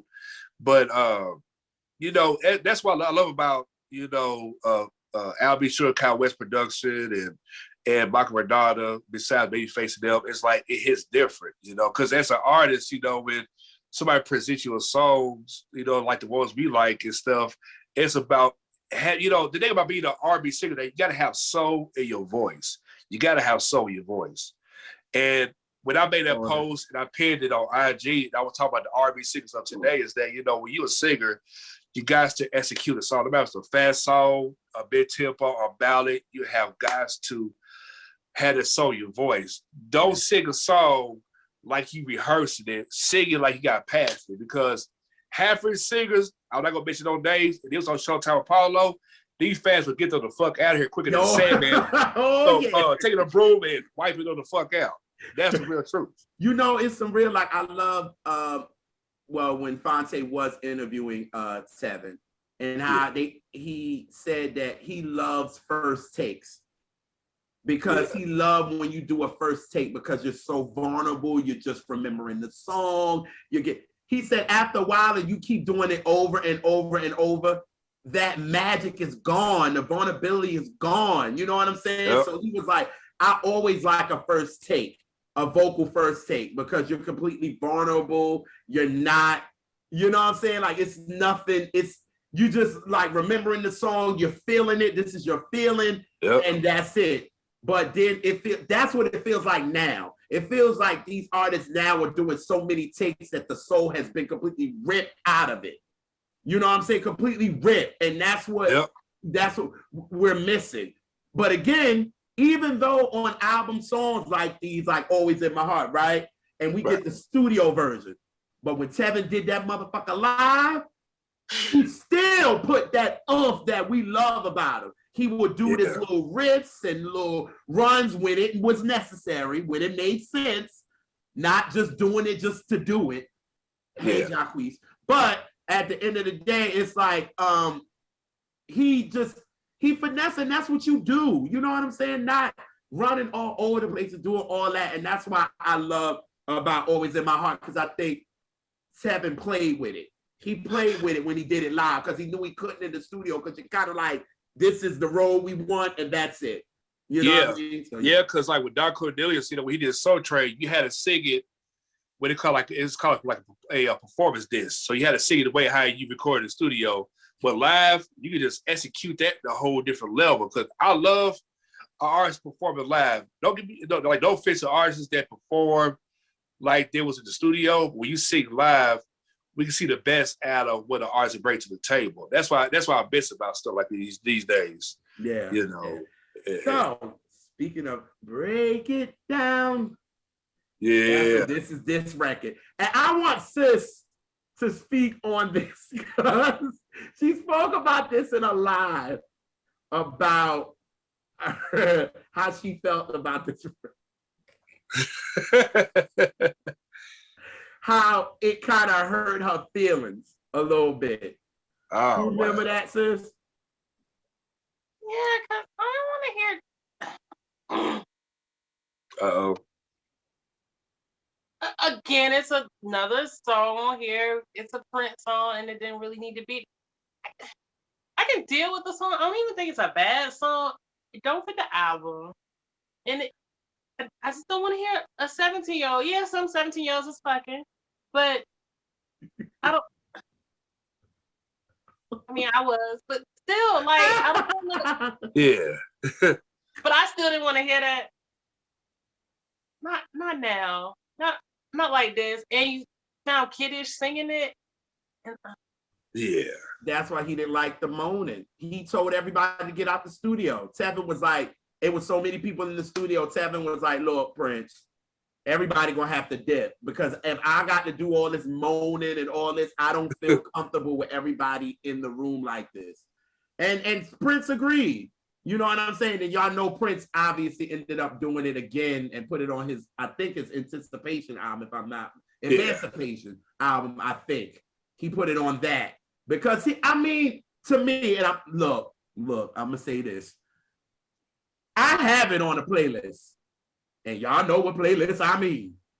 Yeah. But when you think about it, you like, yeah, and then you think about that it's Tevin. And it's like, you can't get out of it. Like, you knew he was growing up. And like you said, you knew Tevin probably was fucking okay. But like hearing him moan and a girl saying his name like that, and it was kind of like, it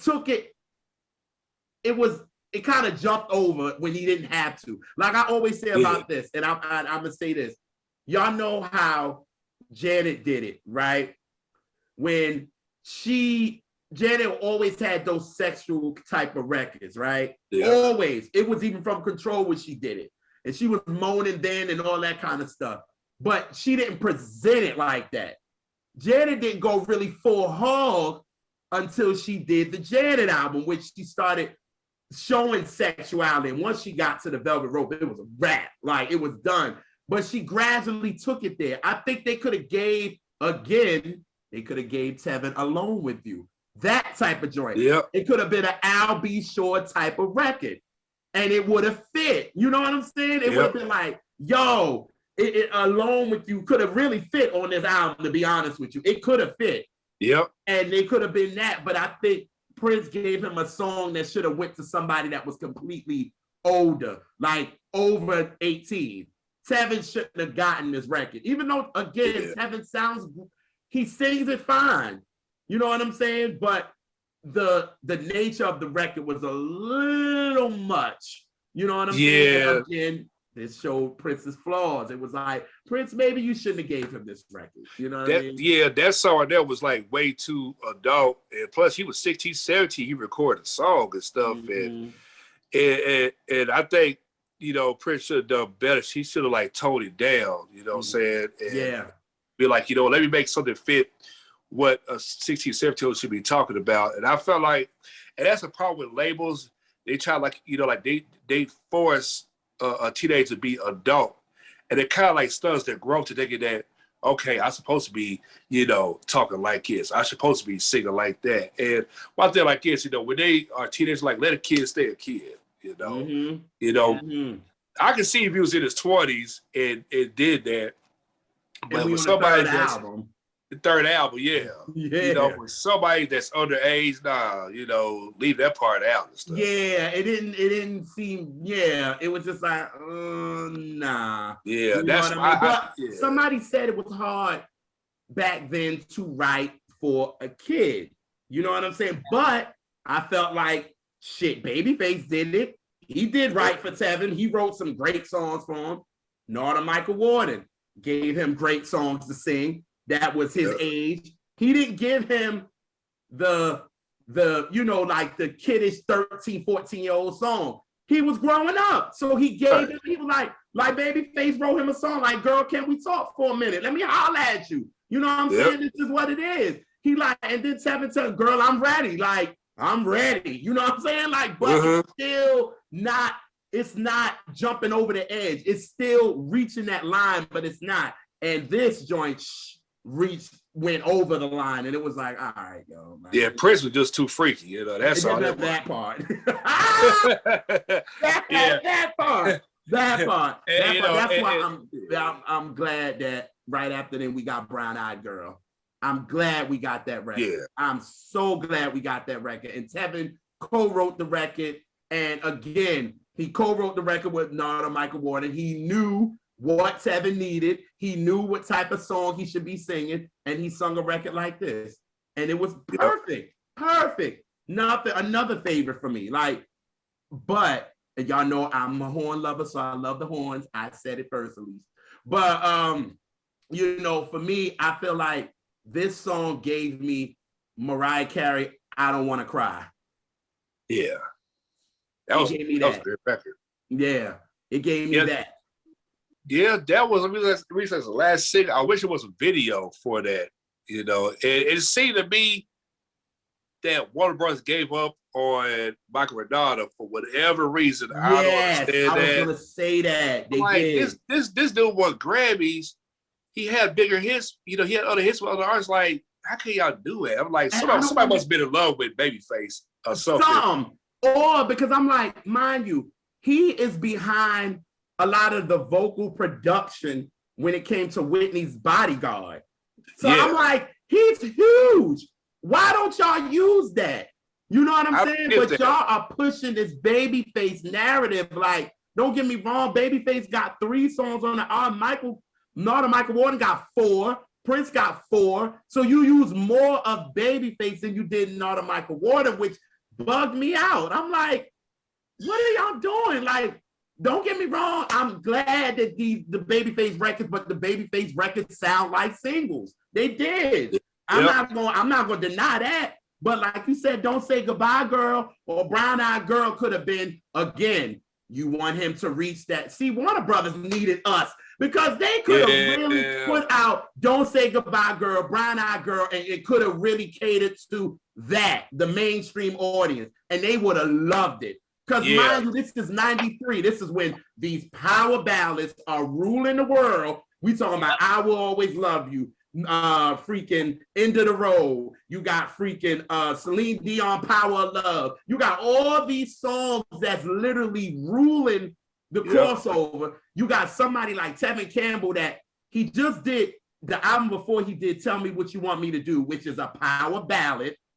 Y'all could have been like, all right, we gave the I'm Ready. We gave the Can We Talk. Cool. Now let's work on these power ballads. Let's throw out Don't Say Goodbye Girl, or let's throw out Brown Eyed Girl. And that would have worked. And let me tell you, that mainstream would have ate that shit up. If they would have grabbed it. They would have ate it up. And you know we love Tevin anyway, so we would have ate it up too. So it wouldn't have mattered. And it would have worked. But no, they pushed the Babyface game a little behind the Narda, and I didn't like that at all. Yeah, because like if you're gonna give all Babyface the songs he produced, a lot of love, put it out there, why can't you do the rest of Michael Donald's songs? And because I know for a fact when Don't Say Goodbye Girl came out in 95, that should have got a lot of love. I know it was #1, you know, for consecutive weeks, the way that song was at Bright Eyed Girl. I have a feeling that it would have dominated. Oh, yeah, y'all, it would have been crazy. They don't think, yo, like, it irks me. Like Elise said in a clip that we put, we was talking about, you know, record companies and record labels, and she was like, you give them weak ass budgets, you put a little bit of money behind a song, and you expect it to do what it do just because of the fandom. You can't do that. No, you You can't do want to pop it. people, but you didn't give no push. You didn't push them. You didn't They push push them. it, yeah. They expected the Don't Say Goodbye Girls to just do great with no money or nothing pushed behind it. Yeah, he's Tevin Campbell. He has all these other big songs, but y'all just as, like you said, Rashad, the same money you put behind Can We Talk and I'm Ready and Always in My Heart, y'all could have put the same amount behind those records as well, and those records would have blew. For real. And that's what then I think the label would have realized, you know what? Brown Eyed Girl hit, Don't Say Goodbye Girl hit. You know what we gonna do for Tevin's third album? We gonna let him do power ballads. Boom. And Yep. it would have, and they could have got more money. You know it's all about money. They could have got mad money off of Tevin by that third album, because he could have been selling. He sold 2 million, then 3 million. He could have did like a 5 if they would have did the shit right. But yeah, they would have played the cards right. saying. They could have got something out of it, and that's why I say, you know, some of these executives and stuff, and the staff people, they need to be held accountable. That part. They need to be held accountable. That part. That on part. what they did, and it's sad because it's like when you see artists at that peak, you think to yourself like, man, I hope they don't really mess up anything with the artists got going on. They end up doing that and stuff, and tell them what's best for them and this and that. Yeah. And just like when a fan asked me about Giant Records, I said, well, they got their karma when they filed for bankruptcy. I've never seen a label that they go through more executives like a person trying to find a new pair of drawers. I mean, you know, I never seen that like that. You know, and you know, because they had Tara Kim, and they're supposed to be, you know, like they did a lousy job at Tony Thompson, and it just, oh my God. A mess. So I'm glad that they did close the album with the Northern Michael Warden kind of song. It was only like maybe 2 minutes and like maybe 20 seconds, but it was kind of the infant child, and that was kind of Tevin's kind of gospel, because everybody back then was doing a gospel record on their album if you sung, and if you and it was sung always right. the last song. Always the last song. Always the last song. So many people did that. It's so funny, like looking back at it now. It's like that was like a prerequisite. Yeah, that was like, okay, we know the album is about done. They about to start talking about Jesus. Yeah, I feel like a lot of artists did that for their parents. Like, look, I made this on. And a lot of times it will be like at the end of a nasty album, like I did all this, but look, Jesus at the end. Jesus, please forgive me for the last end track. Yeah, and you know that was the thing too, though, because at that time, you know, with a gospel record, it's like you think about BBCCY, think about the Waters Brothers. It was like, even though there was like kind of gospel, but they crossed over to the R&B side. So it's like, and back then it was like trying to find like a balance in between and stuff, you know. Yeah. That was like the go-to thing. Come on, you needed Tevin to do that. You know what I'm saying? He came from the church. So we wanted to hear a church type of record. You know what I mean? Again, not a Michael Warden new, unlike others. But anyway, you know, so they let him in with that. And I think it was a good way to close the album. You know what I'm saying? I do. I felt like it was a great way to close the album. I just also feel the fact that us breaking it down like this, no pun intended, breaking it down like this, it was like, now I realize it wasn't a perfect album. It wasn't. It was not a perfect album at all. Those Prince songs messed it up. They should have just removed it. And like you said, you know, if they would have kept the formula with the producer they had on the first album and blended in with the producer they got, all that, that could have went something. And these labels, you know, they made bad business decisions. I mean, you know, sometimes the artists make bad business decisions on to a certain point. And because somebody asked about Jody Wiley, but that's another topic. I talk about that another time. But at the same time, these labels, they made a bad business decisions and stuff. And I'm like, it's like if the wheel ain't broke, why try to fix it? I don't get that. Yeah. You know, and because somebody asked you about, was it Teddy Riley and Quincy Jones production? I love Teddy Riley, but without Bernard Bell, you know, his backup man, you know. R.I.P. Yeah, Bernard Bell, you know, he hit different. You know, he brought the best out of Teddy Riley and stuff. You know, Chris Jones dope, but he had backup. You know, he had Ron Templeton, he had this person, that person.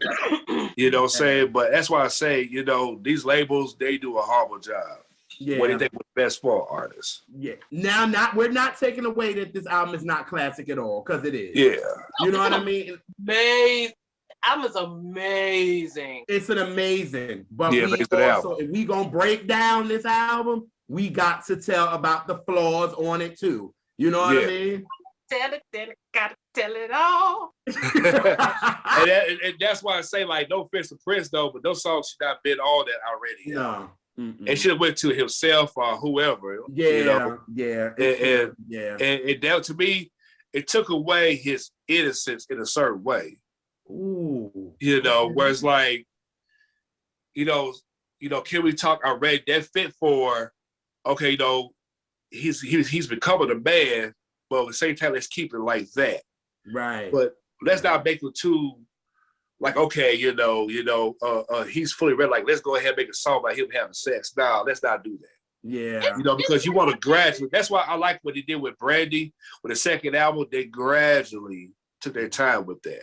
Yeah. You know, until when she did a full album, then okay, you know, now she's ready to talk about whatever. Yeah. And bad business decisions and stuff. You know what I'm saying? In the song, it takes me back to what they did to Usher on his first album, of giving him this so sexualized, like, ah! It's just like, whoa. And that's why it didn't hit. Yeah, when you got Diddy, you know, in that mix, it won't time that says a lot. Yes, he did end up becoming a sex symbol, but it wasn't time yet. Yeah. You're gonna get there. Everybody grows up. Time don't stop for nobody. So why you gotta rush it? And think about that too. When you talk about Tevin songs, nobody brings up this song at all. Nope. Nobody. They don't bring, very seldom. But I will see a lot of people bring out Alone With You though. More than this. They will do Can We Talk? I'm Ready. Then they'll go to Alone With You. Like, those are the songs. And I'm like, yeah, but nobody brings up. When you talk about Break It Down, they talking about Break It Down on Alone With You. They not talking about Break It Down on this. They talking about Break It Down with that, not this. You know what I mean? And it's like, now I get it, y'all. It wasn't time. It wasn't time. It wasn't time at all. Nah. And I felt like, you know, that album was good. I feel like the album was rushed in a way. Okay. And stuff to where like it just threw anybody all to Tevin. It's like they did right with Babyface, you know, and Michael Redondo, but at the same time, I felt like Prince should not have been on that album, you know. Nah. Leave that part out. And just like you said, though, you know, keep Al B. Sure and Kyle West and stuff. And that kind of hurt Kyle West and Al B. Sure in a certain way, because it was like they wasn't needed anymore. It was like, we love you, we don't need you no more. You know what I'm saying? They're ready to, the labels will throw you to the side now. And act like you never existed. They would treat like side chicks. You know right. They like, good with that. Good. They good but at with the same that. time, you go with a rebound. Oh yeah. But y'all, this is a great album. We just had to break it down for what it was. So it was definitely. Yeah, and that's sad. You know, it's like when somebody's helping you to go platinum and stuff, you got great people to give you the right type of songs, like why mess it up? And Warner Brothers, they messed it up with Eric Benet. They messed it up with a bunch of people. You know what I'm saying? Yeah. Oh yeah. You know what I'm saying? But like I said, you know, I read the album. Yeah, I mean, you know, it's a dope album and stuff. But yeah, you know, it's a classic, but at the same time, you know, like, it's like I'm ready, but like if I had to choose between, you know, either Tevin Campbell albums, I go with the first one quicker than the second. Yeah, me too. Because, you know, it had a balance and stuff, and I can relate to it more. When I listened to that second album, I said, boy, I think my mama didn't know about some of these songs. You know what I'm saying? So, I kept certain things. And back then, you had to hide it, you know, from your parents and stuff. And it was kind of weird because I'm like, what is going on? I'm thinking about how he was, like, you talking about sex or what's going on? So I think with the label, they took it the wrong way. and allow Prince to do that. And Prince, God rest his soul, but he should be held accountable. Like, you might have saw somebody that's underage. You know, ain't like the adult, you know what I'm saying? He should have just kept it plain and simple. Like you said, if we got done around and round, that'll be cool. Yeah. Yeah. And stuff, but Agreed. I don't know, Prince was just, you know, he's special. Yeah. That's all I can say on that one. Yeah. Oh man, God rest his soul. The golden stuff. Yeah. So now we have come to my favorite part of the album. And that is our word song association. And with this, I will say, this time I will say a name of a song. And in this case, it's going to be other songs that were getting hot airplay while Can We Talk was in the #1 spot. R&B. Well, look at you now. Let's get it. So it's going to be for the week ending January 15th, 1994. Some songs that were hot R&B airplay on.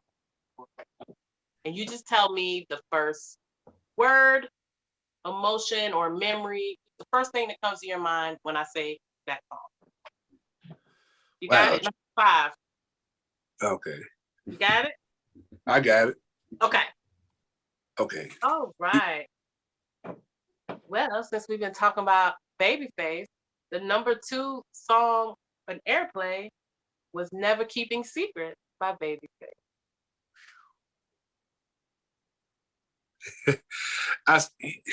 You know what? I know I said this earlier. It's like Face dominated those charts. And the songs are behind it because, you know, when you look at the list, it's like Babyface. It's like, here was Tevin, here was Babyface, here was Tony Braxton, you know, and other people behind it. Then you had R. Kelly on the rise. Yeah. You could not escape that, you know. Then you had Janet Jackson, you know, so it was still on fire. Mm-hmm. So you had that top tier range, you know, that time then. You had the mergers, you know, of who was rising at that time. Oh God, man, it's still so many today. You had what's that group? Not H-Town. I want to say SWV, you know what I'm saying, with the remix, anything, you know what I'm saying, along with the Human Nature, the remix. That was when Human Nature was hitting. It was on the charts at the same time. Yeah, so yeah, you had that, and it was on for like 20, 30 some weeks in that top 10 for like the longest. Yeah, so January 94, that was like a monster month of that time. And it was, I mean, you know, Can We Talk? It just killed it, you know. And then you had on Video Soul, as that's in the rotation, you had on MTV, The Box. I want to say, well, VIP was canceled, so that don't count. But yeah, I mean, at that time, it was like, whew, yeah, 94 was 10 a year besides everybody else, you would say. All right. So, while Can We Talk was #1, number 9 at that time was Tony, Lay Your Head on My Pillow. Oh, man. I wouldn't even guess that. I was thinking about like Anniversary or something like that. And that's a great record. Oh, no, that was on the charts at the same time. That was on there too. Same time, yeah. Yeah. And, you know, and that was the thing, too. I was playing to this one fan, and I guess he's young. It was some song, he read a post, and he said, what can the song go #1? And I said, you got to think about it. If you wasn't born, if you wasn't old enough to remember, you know, you had Janet, you had Luther, you had, you know, this person, that person. It was hard. Everybody was trying to fight for the #1 spot. Mm-hmm. You know what I'm saying? But I'm going to tell you something about this. Tevin Campbell's career might be a Tracy Spencer. Because when you think of Tevin Campbell, people talk about Can We Talk. When you think about Tracy Spencer, people talk about Tender Kisses. No, they're well, like, what about Love Me? What about all these other songs? You know, what's the song? Symptoms of True Love. It's bad how some artists' career wrapped in one, but that's a whole different conversation. And then they don't talk about This House, which I think was her biggest song. Yeah, This House. This House is her biggest record, but they don't talk about that. They don't talk about that. And I hate when some artists' career are wrapped in one particular song. And then they'll call somebody a one-hit wonder, but they'll say it about the song that was their least performing single. And Oh, I know where you going. like how they do, I say it, like how they do Deion Ferris, and they try to say Hopeless, which is a song that didn't chart. Was it even an official single? I don't think so. What do you call it? Promo singles or something like that? Yeah, it was like a because it was on a soundtrack. Yeah. But she had a #1 smash pop record. Oh boy. Well, I know. Yep. Well, I know. Yep. Yep.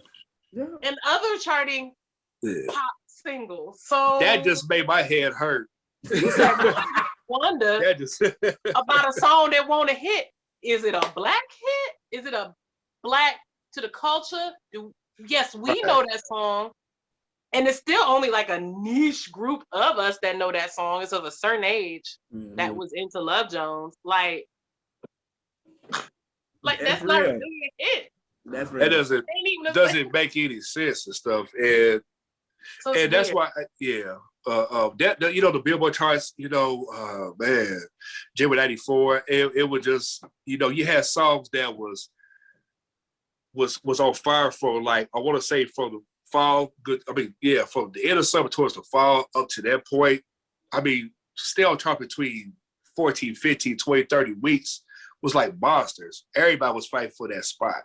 Like you said, you had Tony Toe, you had Janet Jackson, you had SWV, you had R. Kelly, and it was like everybody was clapping. It was so many good songs and stuff. And back then, labels, they would spend a lot of money trying to make those songs go #1, and it was hard to do and stuff. And of course, some songs they hit different in a certain way and stuff. And but one thing I liked about, of course, Jet Magazine, they had their own Billboard chart as well. Yeah. And so, some song just had its own miracle way and stuff. Yeah. All right. The song that was number 12 on Airplay was Never Should Have Let You Go by High Five. I love that song. Classic. Period. And by then it had been on the charts for 15 weeks. So it won't. Yeah. And and that song there, could have been #1. And Jive Records, they was also BS and stuff. They should have pushed that record. And that was a bang. And people don't realize Joe wrote that song. And I don't know why I overlooked that. I don't like my people, what's going on? Like, what are you smoking on? It's like, I get it, because sometimes with a singer, it's kind of like Babyface. We know he sings, but we won't focus on him being a producer. We don't focus on the art side. With Joe, they focus on him as a singer, but they don't focus on the production side, what he does. And I'm like, is that something, like, am I missing something? People sleeping on, let me tell you something, people sleep on Joseph Lewis Thomas, y'all. Like, stop, his big game is on a whole different level. That record, yo. Yeah, and this is like the time when his first album was already out. So, and I'm like, don't know about that one. How you forget? People act like All That I Am is the first, and it's not. Yeah, and I'm gonna clarify this, to the people out there. It was Tony Thompson's sub background to Let's Chill. It was not Bernard Bell. It was not Damien or anything like that. That was Tony motherfucking Thompson. Saying he was singing Let's Chill on the background vocals, but he wasn't credited as that. Ooh. So blame Uptown MC Records for making that happen. So there you go.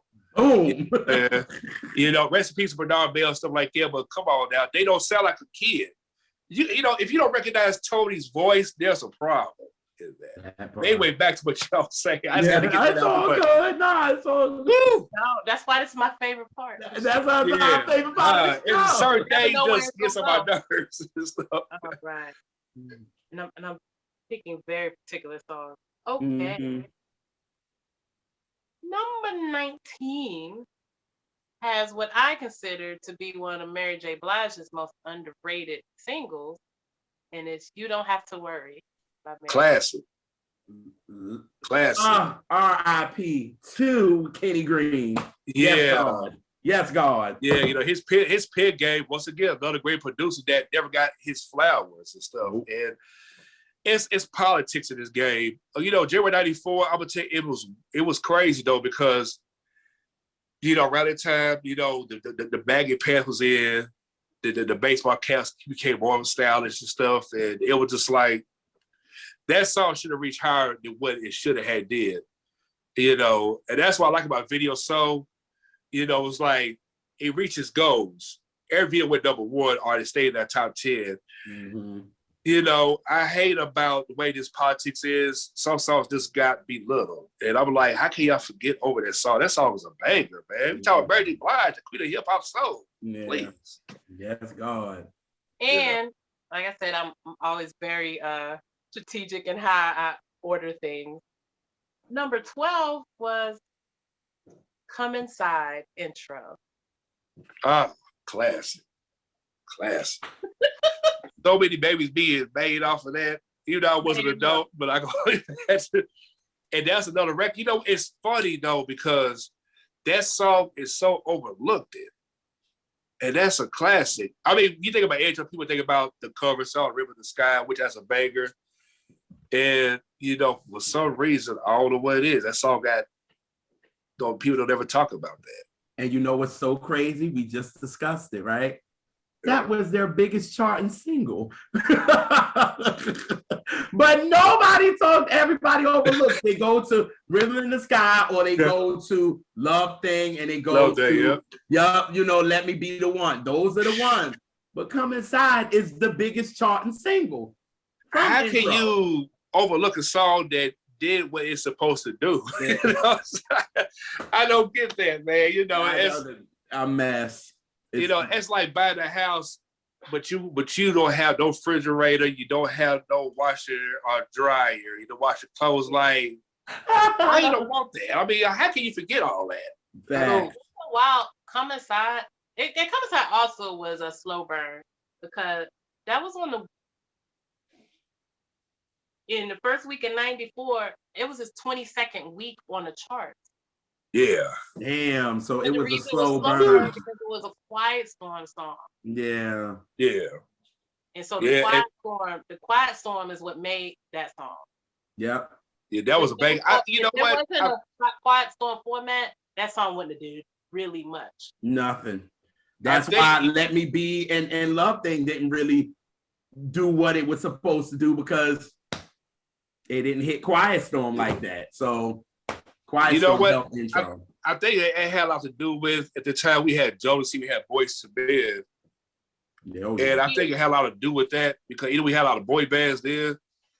And it seemed like for some reason, you know, I guess because we had so many groups that was coming back to back, it was hard for people to get used to try to catch up with what was going on. You know, the songs was dope, but it seemed like we had a lot of R&B groups that was coming back to back. It was hard to try to gravitate towards everybody, you know, because we had like, you know, of course, like we had the Ilvos, we had the Silks, and you know, everybody else. It was hard for everybody to try to get used to one, because you did and stuff. But wow. And Jodeci was just so big. Yeah, they were huge for that type of sound. Yeah. Oh yeah. A lot of people couldn't get through because of the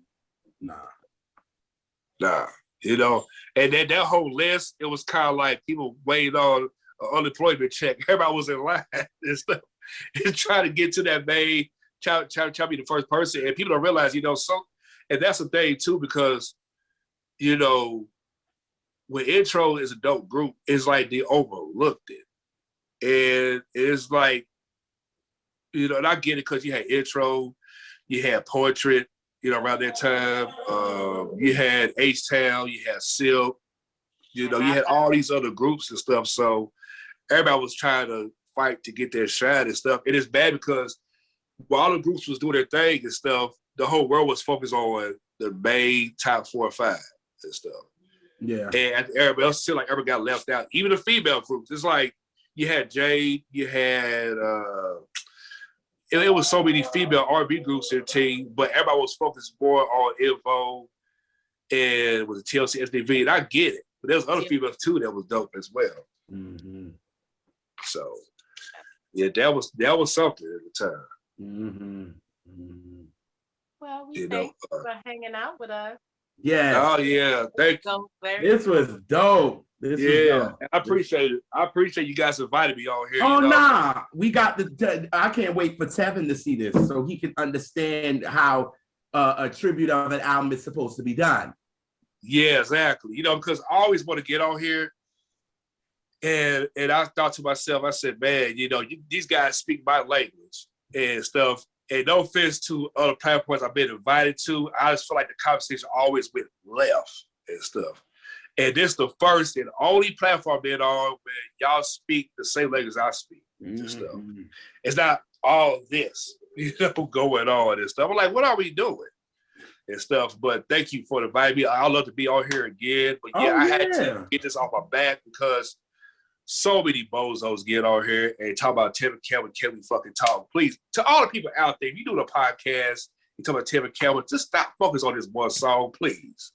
You know damn well this brother had hits like Goodbye Tomorrow, Just Ask Me To, Along With You, you know, and the hits goes on. I mean, you know, why would you sit there and allow yourself to think about Can We Talk? You know, and that podcast show that we talked about, I forgot the name of it. You know, that was a prime example of what not to do. So he like, yeah, you know, man, I know what you're saying, but you definitely had to the Can We Talk. Nigga, shut up. Stop it. You know, and whatever. but thank you for having me on here. We definitely got to do this again, you know what I'm saying? Yeah, for sure. And how about you tell folks how they can find you, and we'll put all your links and stuff in the description so people can check you out. Yeah, just we get on Google, type in RnBSouleffect-Tv. Some people get it messed up. Yeah, you type in RnBSouleffect-Tv, you can follow it on Spotify, of course, Instagram, Facebook, YouTube, and Twitter, Amazon Music, out everywhere. You know, you can look at some of the old interviews, check out the posts and stuff. It got a little bit of everything you guys need, you know, even something to do with music from artists around the world. So I'm not hard to find. Right. Well, again, we thank you, and we also thank all our viewers for always hanging out with us. We consider y'all family, so feel free to like, share, and subscribe, and let your folks know about us, and bring us some more cousins and bros and sisters, and save everybody over here. That part. Okay. That part. And again, we will catch y'all on the next episode of Catch That. Peace out. Yeah, thank you. Appreciate you guys. Yo, that was dope. Appreciate